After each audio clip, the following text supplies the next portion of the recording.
a talented cast that will explore this topic. To those of us familiar with this important subject,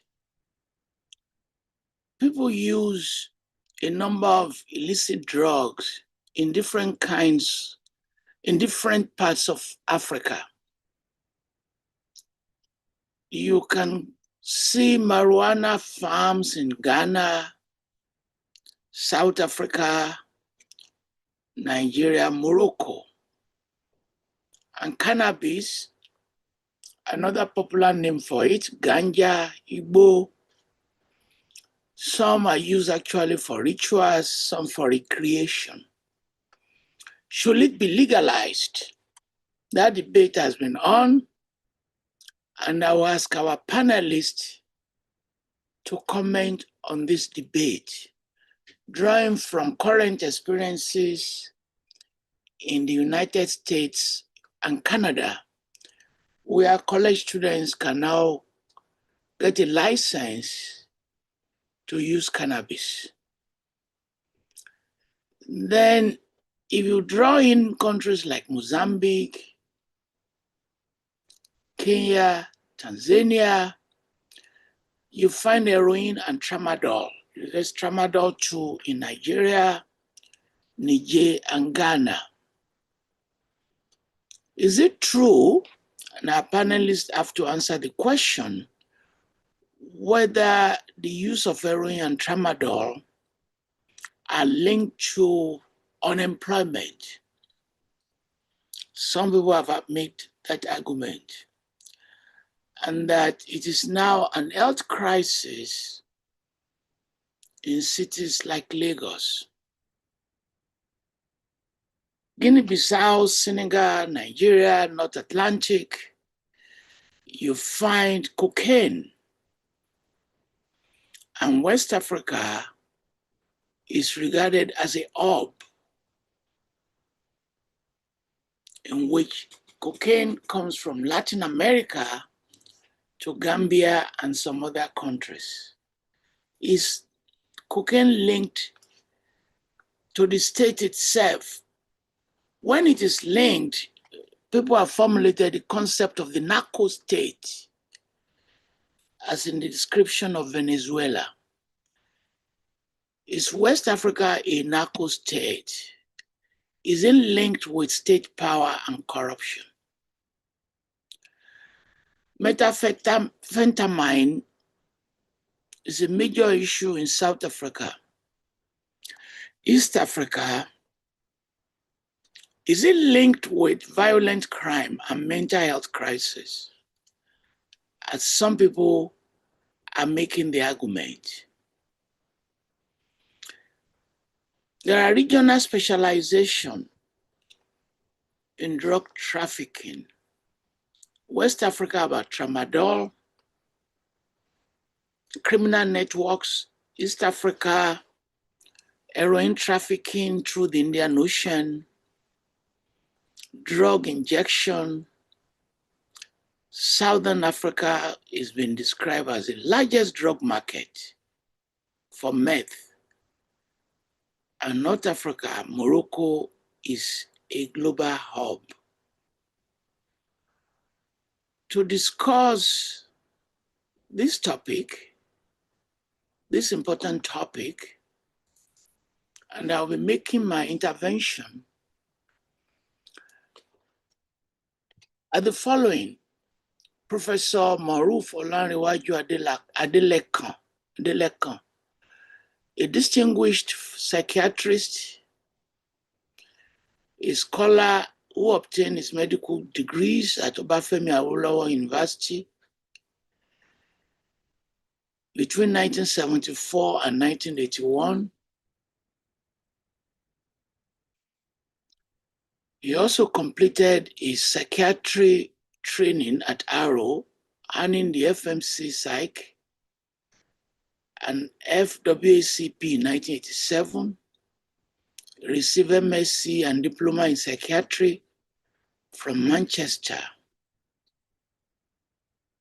He joined the University of Ilorin 1987, becoming a professor in 1995. And for 21 years, he was a consultant psychiatrist with the National Health Service. He's written significant papers on epidemiology of youth drug use, the consequences, how you do rehabilitation, how you do treatment. And in 2000, he conducted Nigeria's first World Health Organization injecting drug use study. Ms. Ibiba Odili is a retired Assistant Commander General of Narcotics of the National Drug Law Enforcement Agency, where she had an illustrious career advancing drug control efforts. Later on, she founded and became the CEO of Phenomenal Strides Foundation,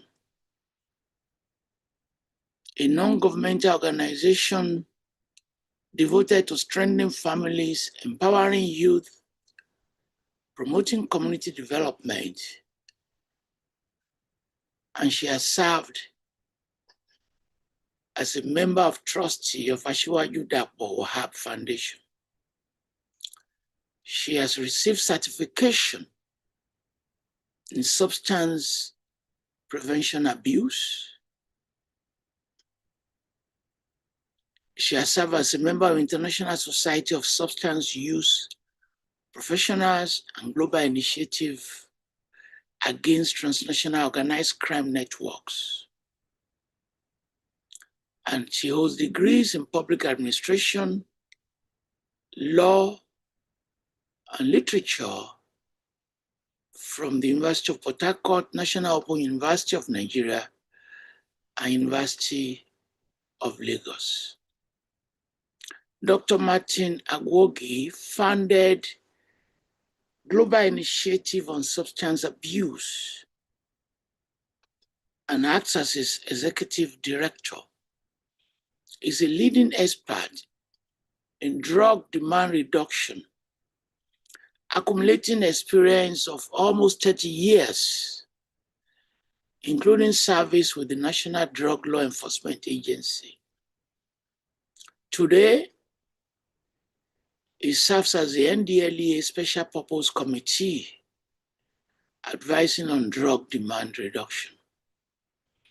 He served as the National President of International Society of Substance Use Prevention and Treatment Professionals, as well as being a board member of that same organization. He's an assistant professor of psychology, Virginia Commonwealth University, Fulbright Fellow, Global Trainer. His PhD is in psychology with additional master's degree in addiction studies, human resource management, and psychology.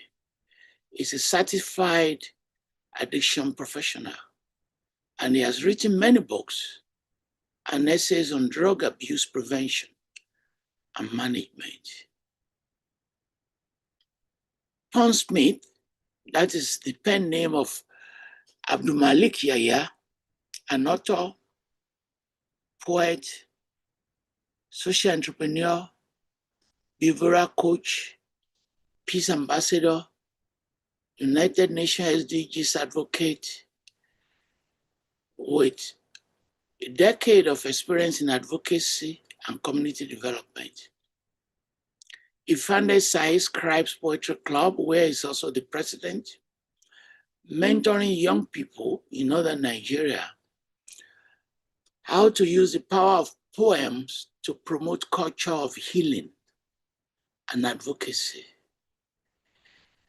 Among his major achievements, the ANA Abuja Performance Prize, two-time 2024 ANA Abuja Poet of the Week, and is a recipient of 10 Outstanding Leadership Awardees. Last year, Abdulmalik is the General Secretary of Young African Leaders Initiative Network in Abuja, the Exchange and Special Task Coordinator of the Association of Nigerian Authors, Abuja Chapter, Fellow of the Ebedi International Writers Residency, and an active member of the Amnesty International Academy. Today he works at Connected Development, and he has served reputable organizations such as UNICEF, WHO, SOS Children's Villages, the Brief Academy, Saheli Gender Development Initiative. You could see from our reading of the bios of this panel, of our panelists, that this is such a distinguished cast. I will call on them for their opening statements between 5 and 7 minutes. That will be our first procedure. And I will start, with your permission, with Martin to open this floor. Thank you so much, Dr. Agwogie, for starting this conversation. Thank you so much, Prof, for the nice introduction. It is indeed my pleasure to be invited to this discussion on one of the very burning global topics, and particularly in Africa, which is the issue of drug or substance use and abuse. I will just give a brief overview of the drug use situation in Africa as part of my opening remarks. But for those who may not be very familiar with Africa demography, Africa is a continent with 55 countries, and estimated 1.3 billion people, with over 60% of the population below 25 years of age, making Africa the world's youngest continent in terms of age of the people.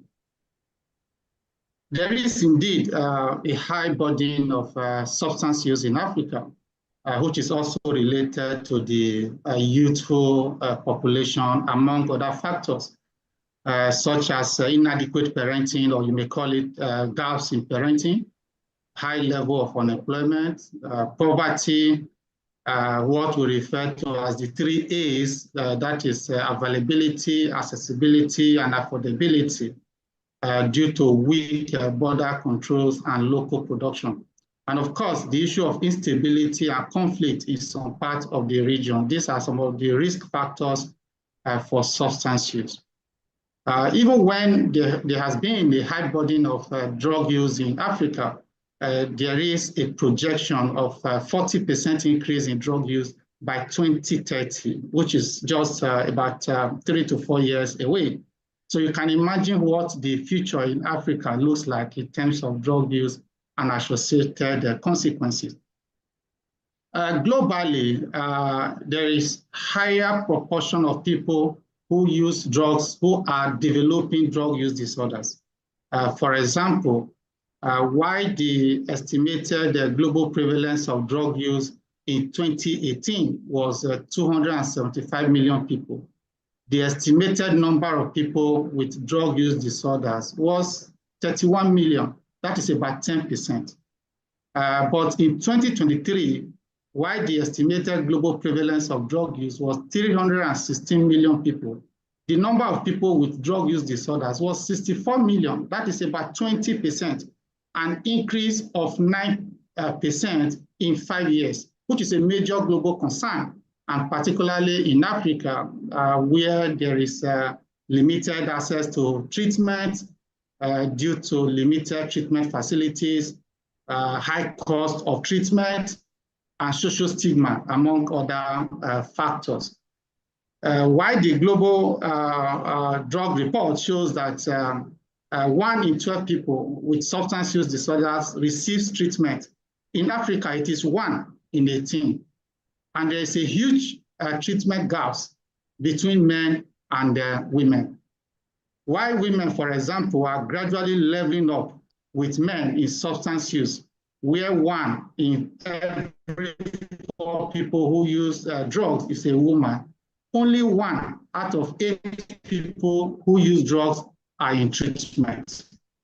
So the burden of substance use in Africa is relatively dependent on countries and sub-regions.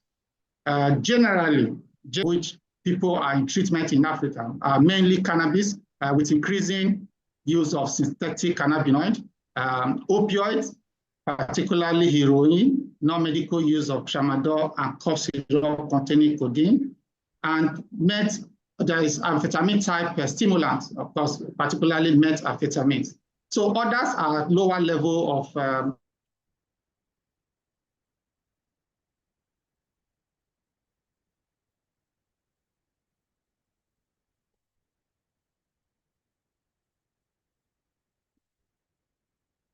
is having internet challenges. Well, why we wait for him to restore his internet?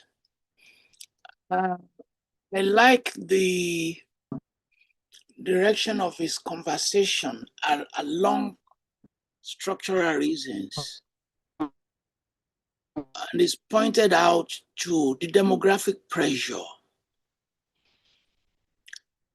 raising issues around youth unemployment, creating a consumer base, and youth employment, creating opportunities for trafficking. These structural causes are very important. Let me turn to my good friend, Malik. Yes, Prof. Can Am you? I audible? Yes, you're very audible. Your opening statement, sir. Thank you very much, Prof, and our esteemed panelists and our audience joining from across the world. Good day to you all. Indeed, this is a very timely conversation, and I would like to start by saying when hope becomes scarce, escape becomes attractive. And when we speak about drug use in Africa, we must resist the temptation of reducing it to headlines about trafficking routes or crime statistics. And I like the fact that the speaker before me brought the structural side of it, because yes, Africa has shifted from being seen as a transit corridor, as it was before, to becoming a consumption region. And yes, cannabis remains the most widely used substance, followed closely by amphetamine, which is methamphetamine, locally known here in Nigeria as ICE. And yes, pharmaceutical opioids, like you mentioned in your opening statement, like tramadol, are widespread among young men. And also, yes, access to treatment remains extremely low across the continent. So beyond these realities, there is something deeper, Prof. Drug use in Africa is not simply a criminal issue. It is a public health issue. It is a youth issue. It is an unemployment issue. It is a trauma issue. And fundamentally, it is a dignity issue. And why do I say that? Simply because young people between 15 to 29 across the continent carry the heaviest burden, like our previous speaker rightly stated. And why is that? Because they are the demography most affected by unemployment, instability, and limited access to mental health support. You can see in many African countries still respond primarily through enforcement, arrests, than rehabilitation, and punishment is even more visible, even at the societal level, at the family-based level. You can see that it is more about punishment than support. And I would like to state that addiction does not end because someone is punished. It ends because someone is supported. And I can say this from lived experience. Addiction is not a failure of morality. and it is often a collision between vulnerability and availability. And for me, recovery did not come as a result of fear. It came through structure, through accountability, community, and meaning. And I believe over the course of our deliberations, I will say more about my own story. And it is evident across Africa that faith-based, so this is me being fair now, that faith-based centers, community groups, and peer-led initiatives are quietly doing the work that policy has not yet fully institutionalized. I mean, they are offering treatment, follow-up, mentorship, reintegration support, but they operate with limited funding and little coordination with formal systems. And we must move toward that integrated model, because prevention in schools, mental health investment, affordable treatment, harm reduction where appropriate, and structured reintegration pathways. Rehabilitation without reintegration is incomplete. And we must also confront stigma. The language we use shapes the system we build.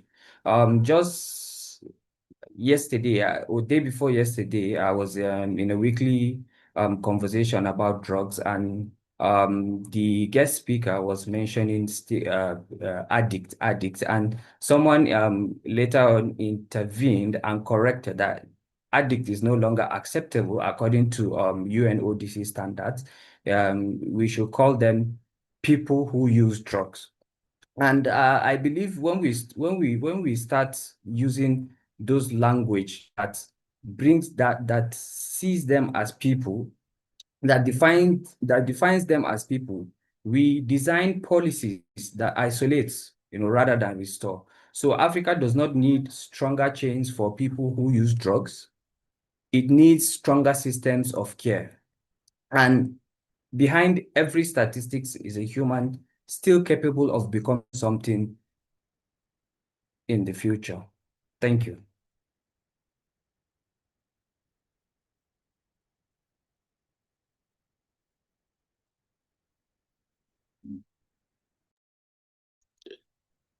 Thank you so much, sir, for your opening remarks, which have raised issues around labeling, warning us to de-escalate the use of addiction. We'll come to that. And your intervention around social stigma, and you promised to say more about it.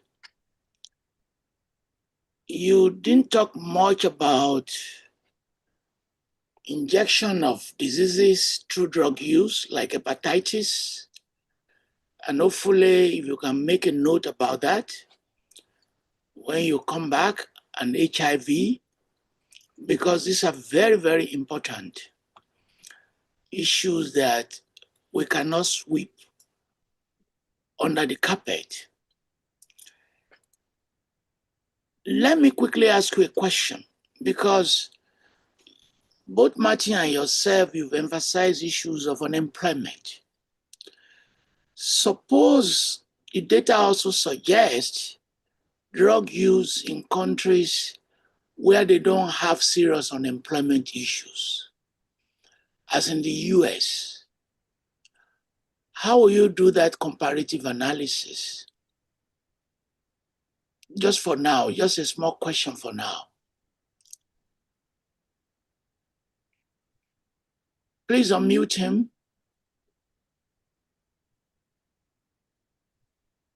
All right.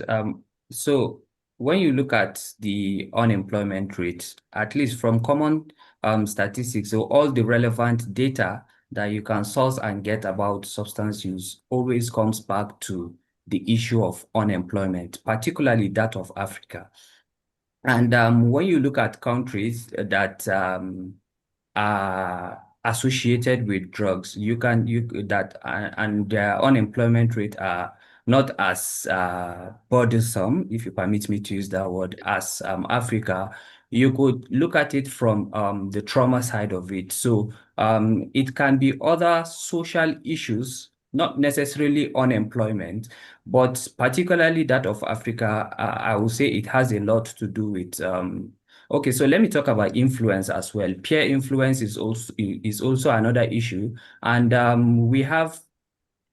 I spoke of mentorship, and you can see we have celebrities that are openly, glamorizing these attitudes. And you can see that when someone looks at, for instance, now myself, when I started using, one of the things that made it look cool was the fact that Lil Wayne, who is a US-based celebrity, was always, with codeine, with now talking about it in music and what have you. So that partly influenced my use, and I believe that someone that doesn't really know, or someone that is as young as I was then, who knew nothing about substance, can easily fall into it due to peer pressure and also availability.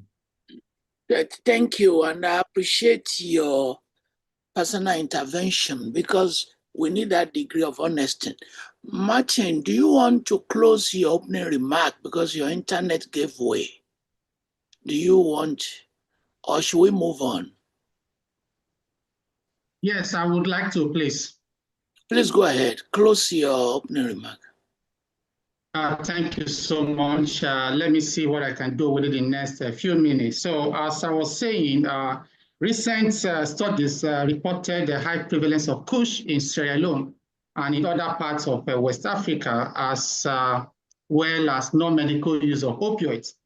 In particular, recent study in Nigeria highlighted the high prevalence of methamphetamine and non-medical use of tramadol, with a significant increase in methamphetamine use from 0.6%, I repeat that, 0.6% in 2017 to 38% in 2024, and non-medical use of tramadol from 32% in 2017 to 37% in 2024. So non-medical use of nitazine is also increasingly detected in some countries in Africa, often mixed with cocaine, cannabis, benzodiazepine, ecstasy, and herbal products. Similarly, non-medical use of pregabalin is reported across North, West Central, and East Africa, though prevalence remains poorly documented. And experts are also observing an increase in the use of plant-based synthetic drugs and non-conventional drugs, most of which are not also reported in the World Drug Report. So among the burden of substance use in Africa, which of course Abdulmalik was also referring to, is the early initiation of substance use. For example, among those assessing treatment for substance use disorders, close to 5% are between the ages of 10 and 14 years, classified as children and young teenagers. So let me say, without any sense of contradiction, that the burden of substance use in Africa, as I have presented, may be underreported, may have been underreported, considering that most of the national drug use survey where they exist are long overdue for another survey to allow for more detailed and locally as well as nationally generated data and in line with peculiarities. So as part of public... Thank you. What do you think of syrup? Yes, I've just mentioned cough syrup, codeine-containing cough syrup as one of the opioids. And why are we not classifying Paraga as drug use that are all over street corners? Why are we excluding Paraga and others? Thank you for asking that. That is why, the issue of legalization and decriminalization. Paraga, of course, is the local gene, is alcohol. And alcohol, by classification, is a legal drug that is acceptable, is referred to as socially acceptable. That does not make it less harmful to some of these substances. And again, that is why we talk about political undertone in global drug policy. And that we must take note of. Because it's how will you react to the suggestion that we should also classify alcohol as drug? Of course, alcohol is classified as drug by reason of the fact that it's a psychoactive substance. It affects the mood and the behavior of individuals like other substances. So it is indeed a psychoactive substance. So, well, thank you. Let me move to the distinguished professor. And he doubles as a chief, an Igba chief, which if you can see is Abeokuta Mazumin, Igba long cap that you are wearing. Welcome, chief. Give us the knowledge and the authority. Thank you. Thank you very much, Prof. And I say welcome to all the panelists and people who are on this webinar. The first thing is to quickly talk about the context. Why am I dressed like this? It is true I'm an Egba chief, I'm an Owu chief, and it is the Olowu of Owu, Oba Professor Saka Adilola Matemilola, FNSC, Letter the 7th, that has asked me to represent him here. Greetings to Kabisi. I will indeed. Thank you. So that is about 4 weeks ago, he passed on the letter to me. Now I have to contact one of the panelists here who's been organizing this webinar.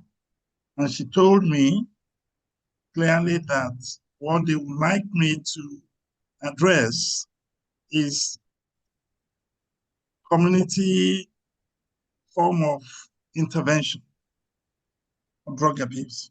For KBSC, since he ascended the throne 3 years ago, he has embarked on several activities that you could easily classify as preventive programs. So there are two tracks to this.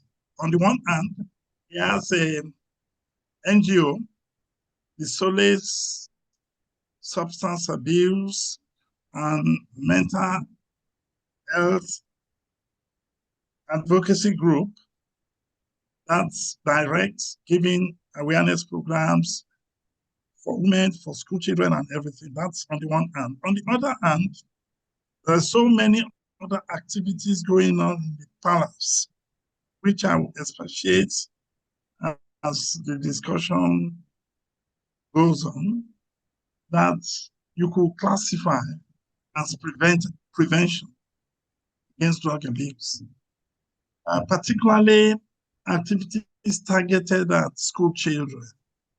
So there are activities in secondary schools, as a meal day program in primary schools, it's football competition. There's so many things going on.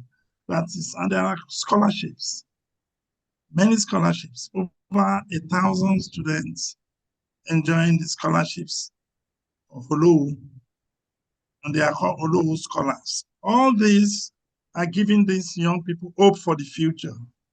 And so I will elaborate on all of this. But just to close my remark, I think it's in order for me to say a big thank you. In academia, you don't claim ownership of what you don't own. You have to acknowledge people. I've been away in the UK for 21 years, although before I went there, I was doing mostly drug abuse projects and so on. However, in the UK, psychiatrists are not directly involved in drug abuse treatment nowadays. They've devolved everything to NGOs. Well, since I came back, I've been speaking to people. First, I have to thank KBSC for asking me to represent him.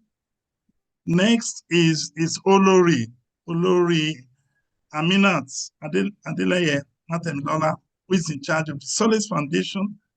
And then we have the former commandant of NDLA in Ogun State, Ms. Odili Ibiba, who is also on this panel. And we have the current NDLA commandants, Mr. Tijani, and then my colleagues, Dr. Adedokun Adedeji, who has an NGO for treatment in Abeokuta, Dr. Amosun, who works at the Aro Psychiatric Hospital Drug Abuse Treatment Center. All these people, and Dr. Ngozi Madubueke, NDLA Abuja, she just retired, but she forwarded quite a few papers to me just to catch up. So I want to say a big thank you to all these people for pushing me back into my area of interest. And I'm going to learn a lot, and I'm also going to contribute. Remember, I worked in the United Nations Office on Drugs and Crime, and I traveled to over 30 countries doing projects. So it will be like getting me back on track. And I'm looking forward to this. Thank you. Thank you very much. And I'm looking forward to asking you questions around the intersection of drugs and governance and violence and the fragility of the state. Let me now turn to Ms. Ibiba Odili to make her opening remarks, 5 to 7 minutes. Good evening. Am I audible? Yes. Okay. Good evening, our distinguished audience and my co-panelists. I want to start by commending Professor Toyin Falola, Africa's greatest historical investor, for instituting this impactful platform, coming at a time when Africa really needs to take some concrete steps towards addressing issues that are holding us back as a people. Thank you, Prof. And I also want to say thank you for this invitation. It is a great honor. For me, I like to liken the home to a production site where goods and services are produced. Taking this further, children that are raised in homes will eventually end up to communities as end users. So this would imply that the quality of children that parents raise would significantly determine societal development in these communities. So it might be safe to say that our communities are reflective of our homes. So since statistics is showing that the drug abuse figures in Africa are spiking alarmingly, it might be more beneficial for us to go back home and check areas that we need to fix. Studies and living, recognizing the fact that the home is the foundation, the home is the place where the flowers are pruned, and the home is the place where the human developmental architecture starts to take shape. Studies and living experiences have shown that parents can be risk factors, enabling and promoting their children's drug use. On the flip side, parents could also be protective factors, ensuring that their children don't use drugs, and even when they do, providing support for them to recover. Parents play significant roles in all the aspects and levels of drug abuse, from prevention to treatment to aftercare to recovery to rehabilitation and reintegration back to families. To enable parents to significantly play this role they are expected to play, it is important for us to note that drug abuse is a journey, but most times parents focus more on when the children start to use drugs, forgetting that they are forerunners, like lack of discipline, poor character assets, emotional regulations, low self-esteem. All of these forerunners travel ahead to prepare the stage, to lay the foundation for children to use drugs later in future. And most times, when this habit starts, parents find it difficult to link these forerunners that were absent, that were not adequate to this current drug use habit. Also, it is important for us to note that today's African parents are challenged by similar issues, irrespective of the countries where they reside. Topmost on this list is the multidimensional poverty issue, which goes beyond low income to address issues of health, education, poor living standards, signifying gaps in sanitation, even provision of clean water, housing, and other infrastructural deficits. Also, issues of cultural erosion, stigma, technology, migration, insecurity are also issues that are challenging to these parents. And all of these also form risk factors to enable drug use, not just of the parents, but not only of the children, but also of the parents.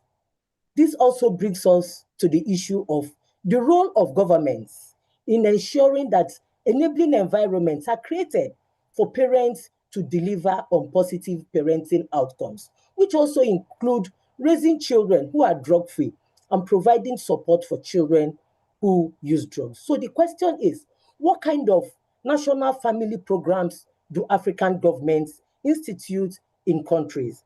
Do we just import international policies? And what do we do about domestication? Do we design policies that take peculiar consideration of our social, cultural, political, and economic peculiarities? Do we develop homegrown policies that actually fit us as our needs? How well do we develop these policies? How well do we fund them? How well do we monitor them? Are they sustainable? So these are the questions we should begin to ask ourselves. Now, also coming into the issue of women who use drugs, which Dr. Martins has already highlighted that the number is spiking in most African countries. And it is a worrisome issue because these women in Africa traditionally played the role of caregivers, role models in families and communities. So the question is, what quality of children will women who are abusing drugs deliver to the communities to use as end users? So these are some of the issues I want to talk about now in my opening statements, while we'll have time to elaborate on other issues. Thank you, Prof. Thank you very much. I'll be directing some questions to all of you. And I'll be doing some in comparative perspective.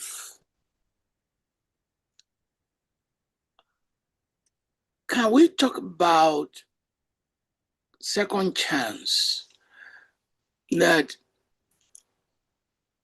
if people start using drug early, they mess up their schools and everything. Does the society now hold them a second chance to succeed and clean themselves? Any of you can answer that question, please.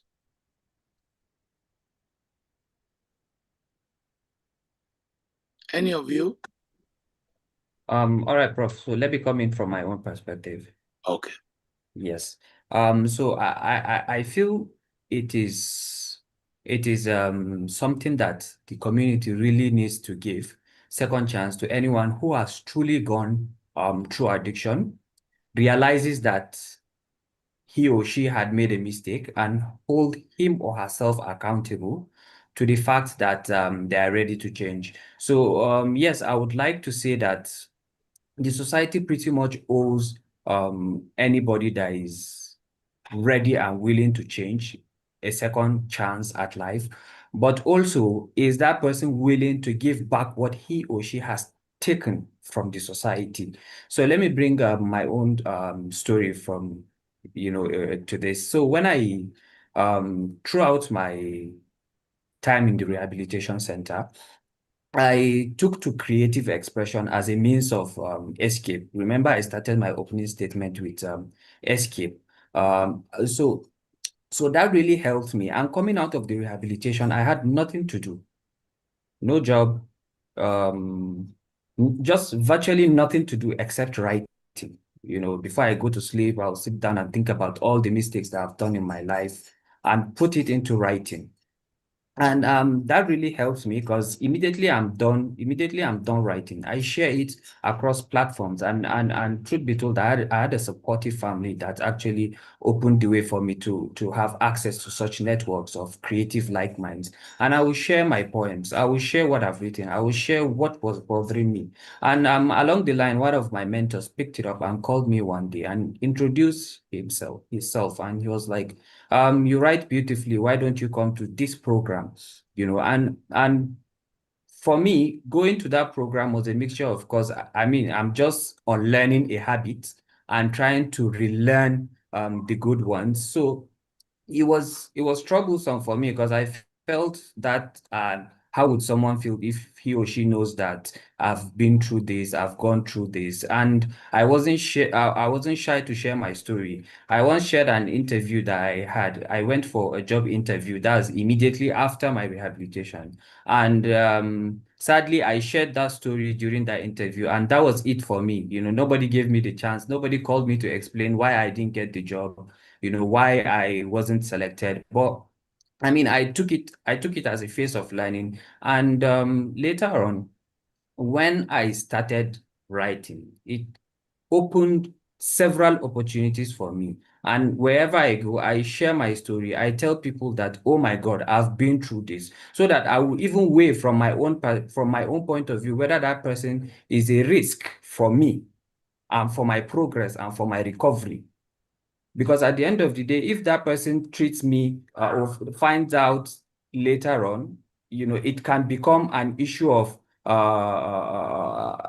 anger or an issue of stigmatization or victimization that might affect my progress and takes me and it will take me back to that use again. So I believe society owes each and every one that has been through the danger of substance use, because most of the people that are doing it wants to stop, but because of what has gone in, you know, in the brain and how they've altered the brain chemistry, it's very, very hard for them to figure that out. So yeah, that's my submission. Yeah, I was in South Africa in one of their cities, and I noticed that windscreens were broken. And I was told they convert them to powder. Yeah, and they use it. And when I was young, people would take pawpaw leaves and some other leaves and combine them. Is there an end to the list of these drugs? That's where I'm going with this question. How do new ones emerge? And how do young people, Martin, you can answer this question if you don't mind. How do new drugs emerge, and how do young people are extremely creative in the search for drugs that will affect their behavior? Thank you so much, Prof, for giving me opportunity to comment on this. The truth about it is that the trend and pattern of drug use will keep evolving, both in terms of users and the type of substances they use. But the bottom line is that people are using drugs, or the number is increasing, and the number is increasing. It is that something is being used. So emphasis should not be more on chasing what is being used, because people will always use something. Just like you referred to using pawpaw leaf and all of that, people will always use something. So that calls for more investment in prevention, so as to prevent everything or anything that is being used. Because whether we like it or not, and this is the fact, people will always be there who will use drugs. The effort, or what we need to do, is to be sure that we put measures in place to reduce the number of people who are using these substances to the barest minimum, because there are a number of factors that are beyond our control. So that is why, you know, I will always say, you know, Africa, poly-drug use is a norm. Once you see someone who is using one particular substance, before you know what is happening, the person is using 2, 3, 4, and so on. So it is better to build, you know, those skills that will enable them to stay off one. If they're able to stay off one, the tendency is that they will be able to stay off as many substances as possible. In terms of these different substances that are being used, there is high level of ingenuity. And these substances will keep evolving. And since they will keep evolving, what we need is to focus on what will deprive or prevent our younger ones or people generally from using any of these substances that could, affect them both physically, health-wise, and psychologically. That is addressing the risk factors. Thank you, Prof. Now, all of you have mentioned issues around government and government intervention. And you may remember Reagan and the drug war. The war against drug, it failed. And I will just take one example. In fighting, for instance, marijuana under the Reagan administration, it became counterproductive as people figured out how to plant marijuana in their apartments. They noticed the increasing bill on electricity before realizing that once they were able to produce light in their one-bedroom apartment, new species of marijuana emerged that you can actually grow indoor.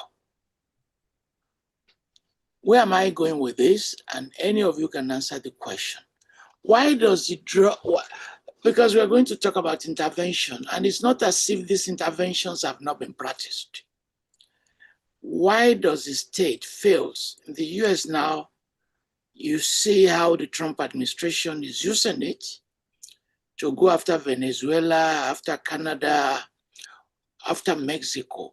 Why is the state intervention doesn't prove to be as successful as they tend to imagine it? Chief, do you want to start? Well, thank you very much, Prof. You see, I used to wonder when I worked in the UK. The UK is a very thorough, everything is done thoroughly. And one thing that amazed me in my 21 years of clinical practice there is that the problem of drugs was not solved. My patients would tell me on the ward that just mention the drug, they will get it in 10 minutes. Some people will come and deliver it for them, even on the ward. So there's drugs everywhere, every corner, up till now. So what is happening? I can't, this police interdiction and so on background can explain. Is a bit complex. Are other people involved? Are the drug and law enforcement agencies also involved? Why in a country like the UK, you can still get cocaine, heroin, everything within 5-10 minutes? To me, I found it quite amazing throughout my stay up till now. So if UK could not stop all this movement, occasionally there will be police will go to town, crack down, arrest people, maybe once every 6 months. That doesn't stop. So for me, it's do you really want complex. to, because it's having some internet issue, do you want to answer this question? Why state intervention, which some of you also have spoken about, why is it limited in solving this issue? Prof, you want me to answer? Please. Okay. So what we see most times is that, especially in Africa, most of the government interventions are law enforcement driven. And law enforcement would reduce the supply, but it will not reduce the craving. It will not reduce the dependence. It will not reduce the withdrawal symptoms. So what we're saying now is that for government interventions to work, government itself or policies must understand the science behind dependence on drugs. Because if what you don't understand, you cannot correct. I tell somebody, a classroom in a government school in Lagos, you have students, some are sitting on the floor, some are sitting on the chair, attending the same class, listening to the same teacher. That student sitting on the class, that class already is a risk factor because that child is already feeling not inclusive because it's not sitting on the chair. So how well will that child listen attentively to that teacher? So there are very germane fundamental issues that government policies, bureaucracies are not able to address. We talk of cultural erosion in Africa. That family system, extended family system, that communal living we used to enjoy is no longer there. So people are carrying their burdens by themselves. In the olden days, children were raised by communities. All of these things are not there. And these are some of the enablers that are increasing this drug use. So government policies will only work if government is ready to go down, to understand the science, understand these vulnerabilities, and not just import interventions from other clients and think that these interventions will work without taking peculiar notice of our surroundings and our peculiar environments. Chief Adelekan, if you were to advise Kabiesi, and I want you to take this question to him, which of the drugs will he support to be legalized?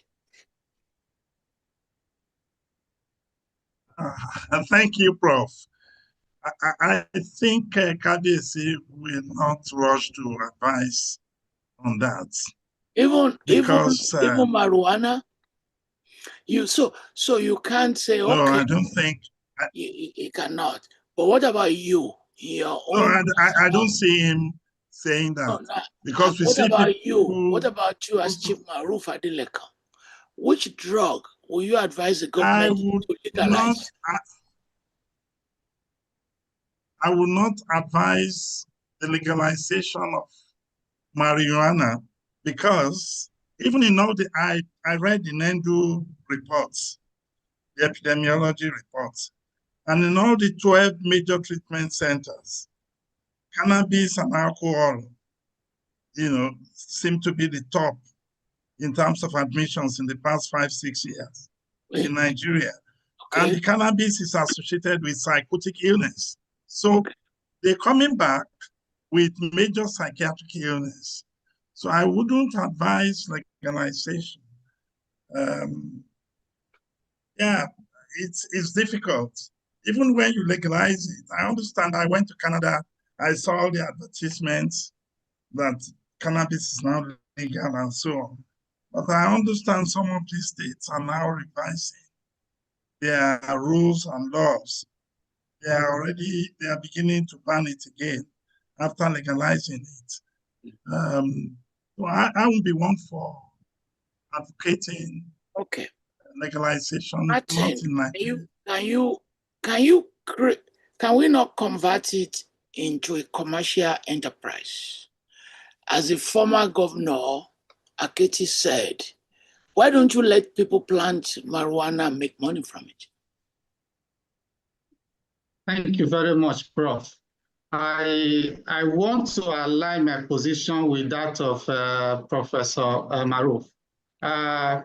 Usually, people use decriminalization and legalization interchangeably. They actually do not mean the same thing. When we talk of decriminalization, we are saying that people who use these substances should not be prosecuted for their substance use. When you say legalization, you are also giving room for regulation. And we also know that when it comes to regulation, I am not also very sure how far we have gone or how well we are doing in terms of regulation. Of course, we talk about tramadol, for example. It's a prescription medication being regulated, but at the same time, the dosage being brought or imported is higher than the prescription dosage. So the point I'm trying to make is that for people who use cannabis, of course, no criminal intervention. In terms of commercialization and the medicinal use of cannabis, of course, yes, there have been reports, scientific evidence of medicinal value of cannabis. But again, we also need to look at our peculiarity. I understand that a study is going on at the moment to look at the strain of cannabis that is being cultivated in Nigeria to see the level of THC and so on. So there is no absolute legalization without regulation. So some people at times tend to make it look like once you legalize, there will no longer be involvement of law enforcement and so on. But again, you shift the work to regulation. And that regulation is not something we have done so well or that we are doing so well. You know, so many products that are being regulated, you can also see substandard and so on. That is why you have organizations like Standard Organization of Nigeria, NAFDAC for medicine and food and so on. Even at that, they still try to cheat. So in that case, we should tread carefully before we key into legalization. You know, of course, medicinal value and economic value and so on, but not just something we should jump into without proper evaluation. Thank you. You and Chief Adelekan agree, and we are going to return to that. Ms. Odili, suppose I give you a hypothesis. The people who make money from drugs are living comfortably in nice houses in Abuja and Lekki.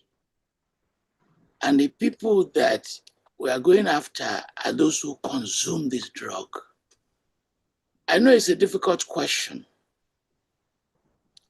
And we find the same evidence, the same parallel in New York, in Chicago. So whom are we actually attacking? Are we attacking poor people using small quantities and pretending as if we do not know? In the case of tramadol, some people have been caught and syrup who in their nice neighborhood create extensive rooms where they keep these things and release them to the streets. Are we targeting small people because they are powerless and leaving rich people alone? Okay, Prof, thank you for that question. First of all, we need to put it in context. Like, for instance, in Nigeria, the people who consume drugs are not prosecuted. They are rather referred to for treatment, except the quantity found on them has gone beyond the threshold to signify that it is a commercial quantity. When Dr. Martins was talking about the issue of the legalization of cannabis, he made mention of certain deficits in our environment. Yes, the big boys, so to say, and girls are there lavishing the money, and it's like there's a disconnect. We're not able to, most times, maybe connect them to these transactions, as you have pointed out, which is not too far from the truth.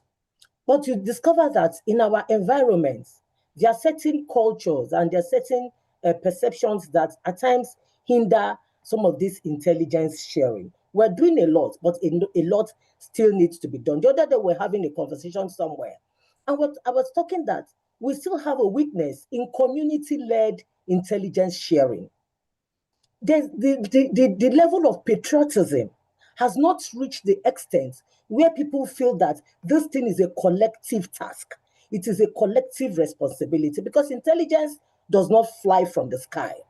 And that person that wants to give intelligence would also require some level of protection. These are issues. Are these things there in our environment? So, and even the issue of data is also a very, very huge problem, because in very organized countries, even from a car plate, you can track and get somebody you want to. But here we see that these gaps are there. These infrastructures are still very weak. We're doing a lot, interregional, global intelligence sharing. And with this, we're being able to arrest some and dismantle some very large cartels. But internally within us as a country, how do we see this? Do we see this as a collective responsibility? Do we have the infrastructure to track this intelligence? Even if it is provided, how protective are we of the people they're given this intelligence? And how is the community involved in community intelligence? So these are issues we'll need to look at if we're talking about intelligence to be able to track those high to mid-level drug traffickers. Thank you, and I hope you are understanding the challenges that I'm offering and the difficult questions, and you're answering them very well. I want to thank members of the media who are here, Punch, Guardian, Vanguard. You won't see them because we have a separate line for them. And they'll be reporting this conversation on Tuesdays and Wednesdays. We are very grateful. I want to thank all our technical people, our partners in other countries watching this program. We are really very grateful. People are watching it on YouTube, Facebook, Instagram, television, listening on radio. It is only people who join by Zoom who can ask questions.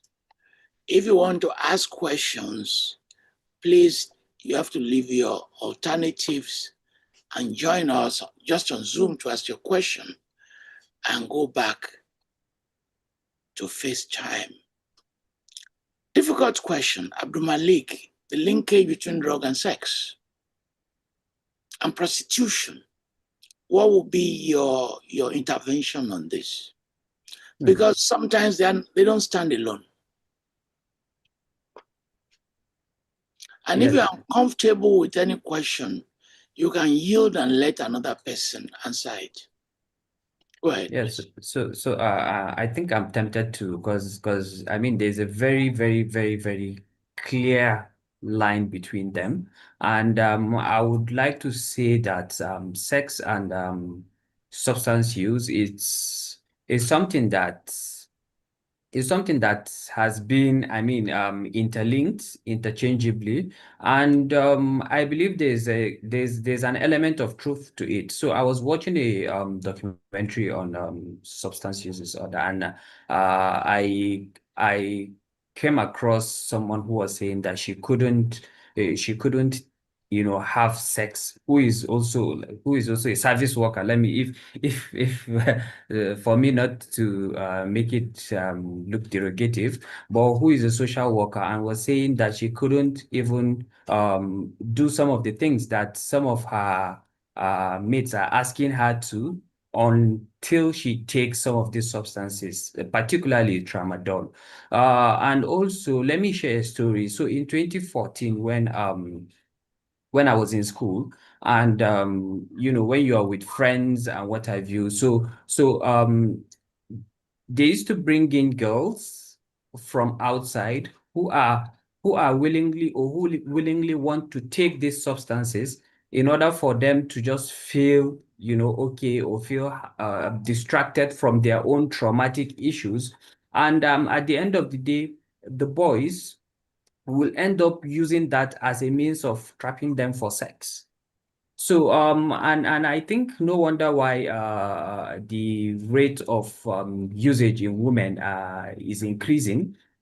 And Prof, you made mention of injection and HIV. So I came across a statistics, I think in Maputo, Mozambique, that was held, and the rate of HIV due to injection, sharing, and among sex workers has increased nearly by 35-fold through that injection and what have you. So yes, sex leads to drugs, and drugs leads to sex, is a vice versa thing.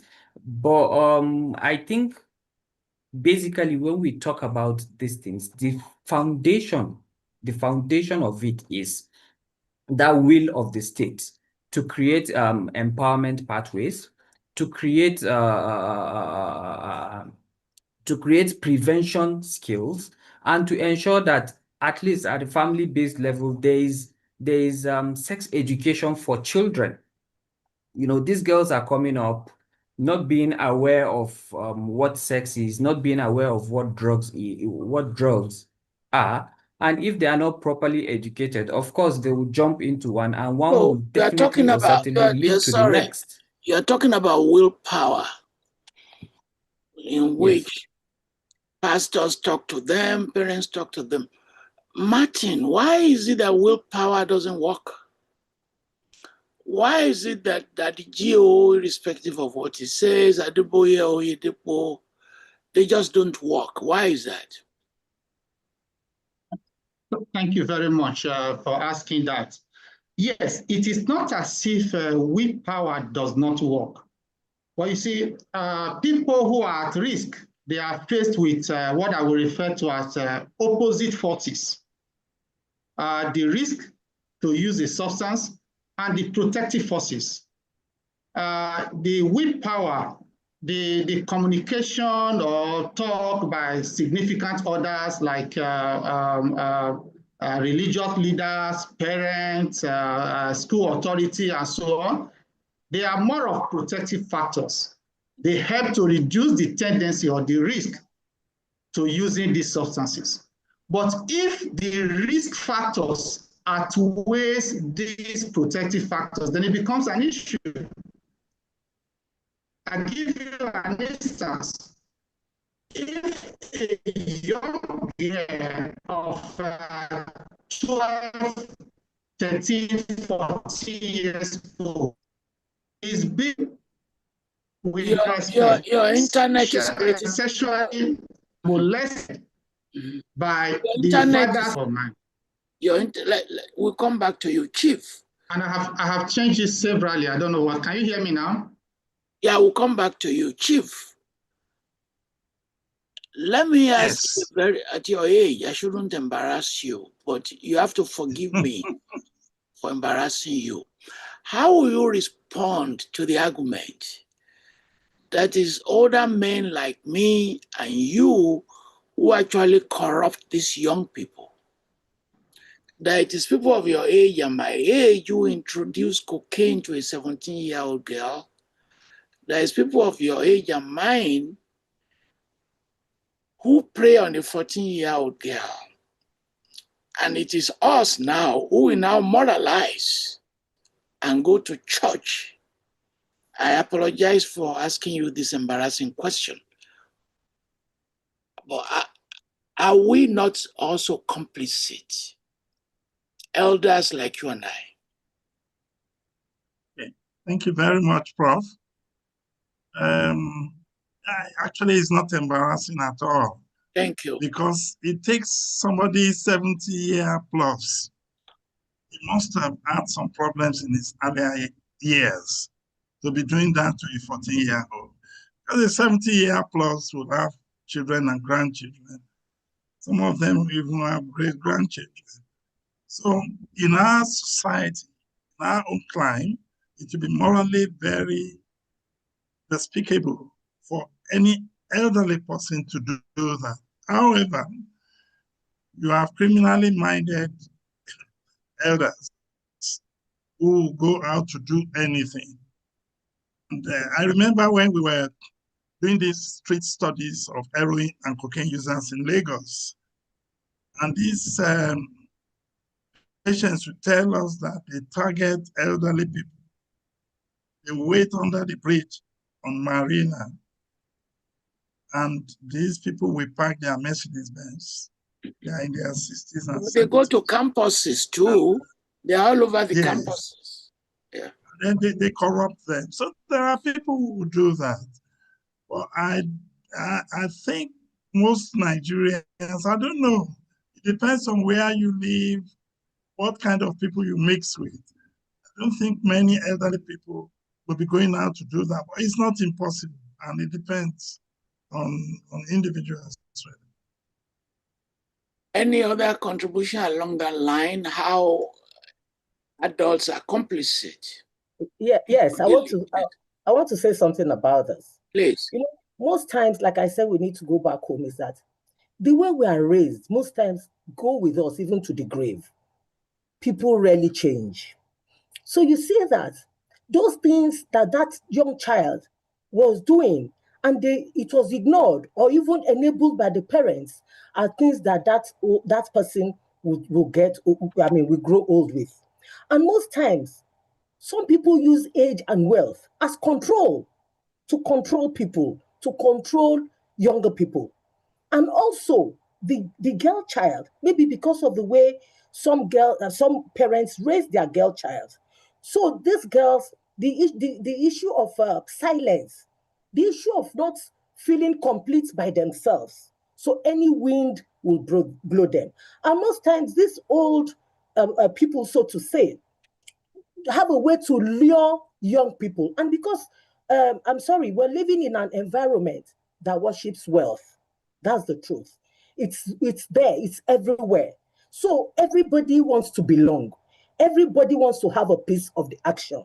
So when these old men come to these young girls, as young as they are, you find out that the young girl herself or the young boy is not does not have the capacity, the foundation, the strong will to resist, because the factors pressurizing that child, even poverty at home.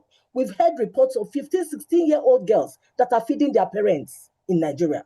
And these are the things they do to come back home and bring the loots to take care of the parents. So it's a complicated matter. The way the children are raised, which goes with them to adulthood, the issue of poverty, the issue of shifts in value, that we are respecting money and wealth and not minding that there's more to life. So these are some of the issues. You want to say something? Abdulmalik, go ahead. All right. Thank you very much, Prof. So just to add to it, so whenever I have a conversation around whether old men, or old people are actually putting pressure on the young ones. So let me come from the perspective of Northern Nigeria and the number of out-of-school children, for instance, in Nigeria. You have a country that is vastly populated, or a continent vastly populated by youths. About 60 to 70% are youths, and also unemployment, of that particular youth is about 70%, if not most. So when you look at the community standards now and look at how poverty, I used to look at it in three ways. When poverty and illiteracy comes together, then money will be an icing that will make anybody do anything for anyone. So mostly when you look at young girls that are out of school in Northern Nigeria, they are being sent by their parents to hawk, which is putting them at the risk of being influenced. You look at children being sent by their parents simply because perhaps they neglect their parental status and chase young boys to go out and beg. So all these things are risks that opens a gap that the old ones can come and influence the young ones. So I will still align myself with Ms. Odili and say that it is actually when you go back to the community standards and the family base and instill the values we once knew as Africans. Thank you. Oh, okay. I've done books on refugees. Yeah, Prof. Okay. Yes, please go ahead. Please go ahead. Okay, thank you very much, Prof. Just to add to what my colleagues have said, the younger ones are living the life influenced by the older ones. And that is how, in line with your question, the older ones, it is the world they present to the younger ones that they are living. So all of these are part of the risk that we are talking about, because where you see the older ones, influencing the younger ones negatively, whether for social activities, sexual harassment, and so on, all of this put pressure on the younger ones, and they constitute the risk for substance use.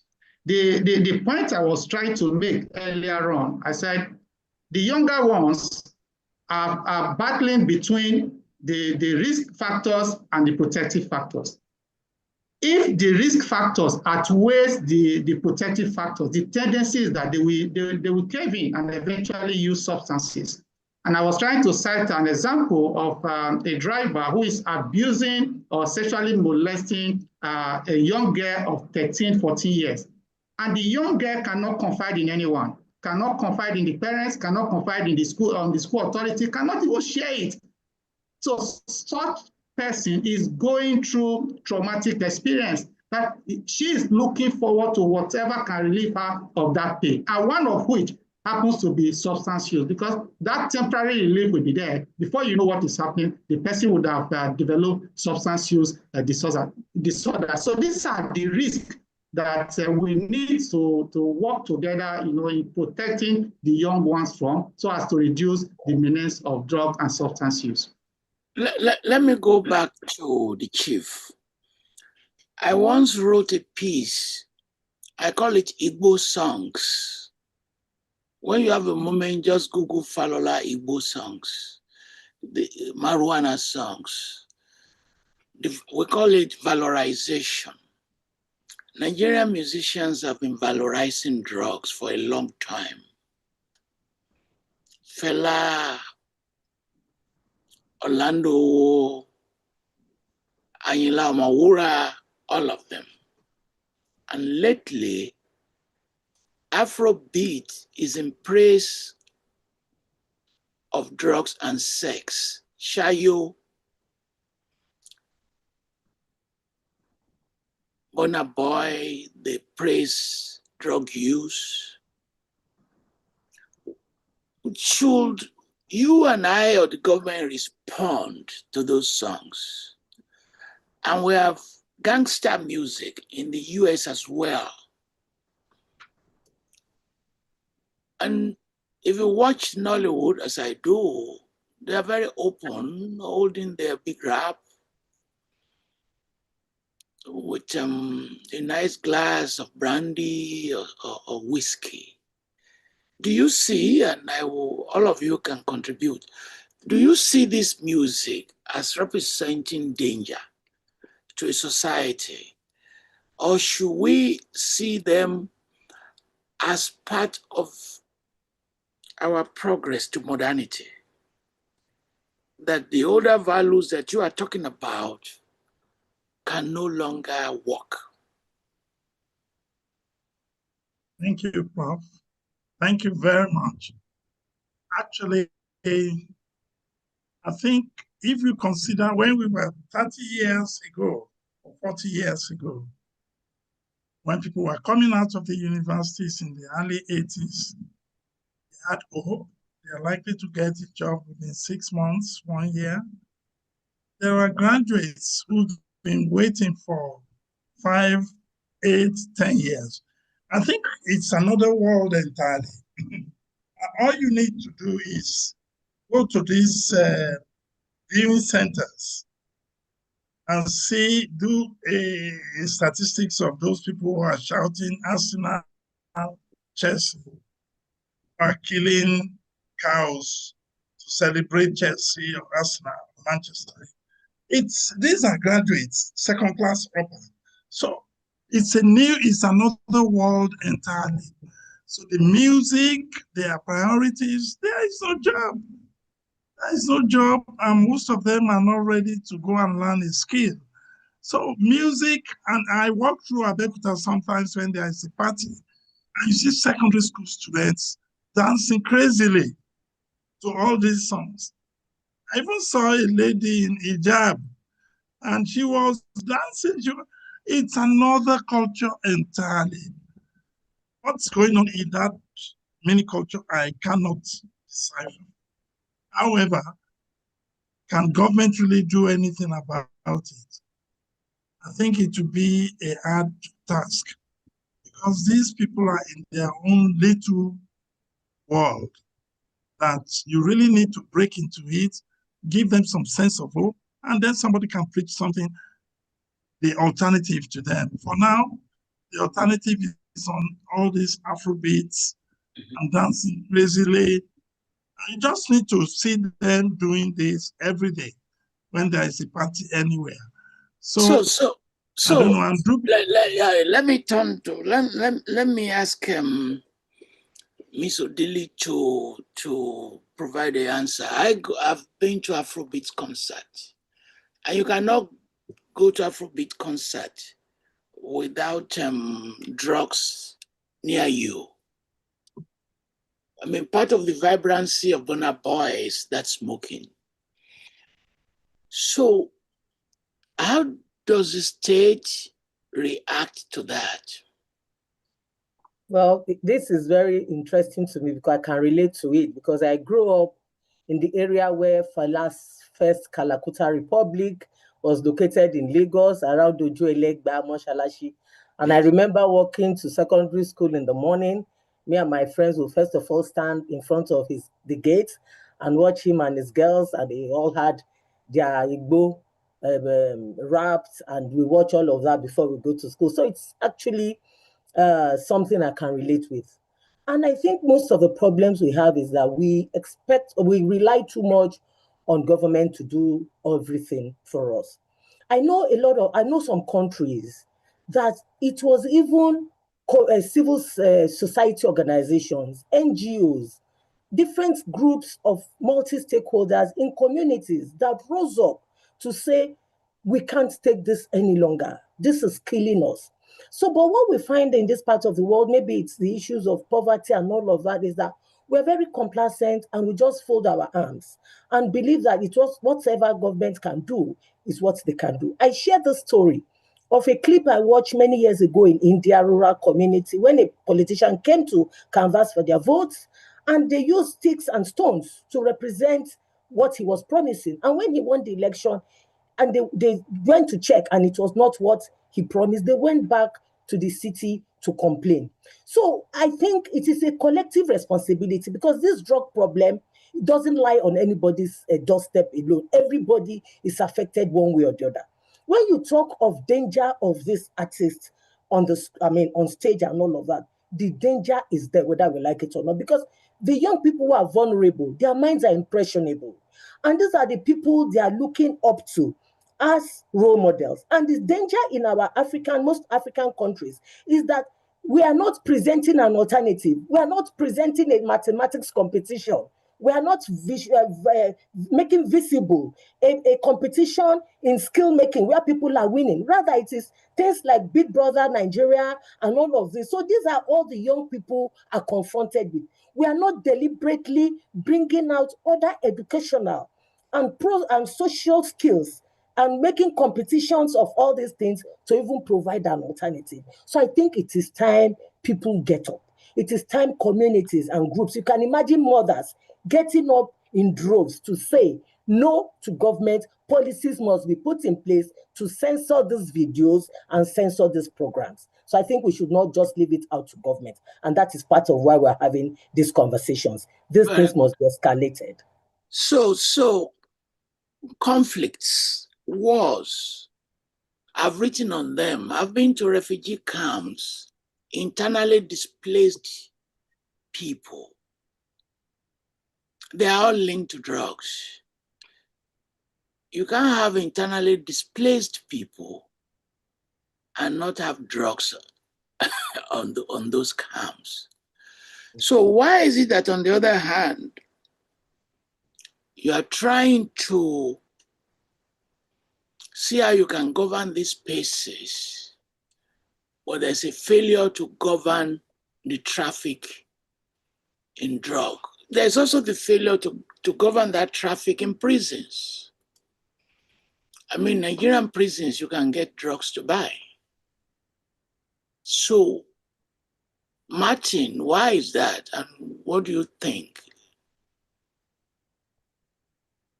Yes, we must face the facts. And that is the issue of compromise, the issue of corruption, among other factors. How sincere are people who are in charge of these places? Because when it comes to drug issue, and that is why ordinarily, people who use drugs are not supposed to be in prison, for example, without receiving the necessary treatment interventions.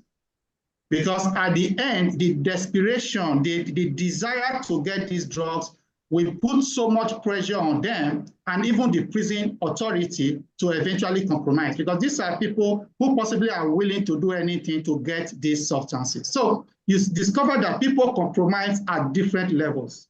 In addition to the fact that porous borders, especially for those substances or drugs that are being trafficked from outside the country. So, again, porous borders, one, and at the same time, compromise, corruption. All of these are issues that complicate addressing the drug issue. And that's why I said in the first place, you want to eradicate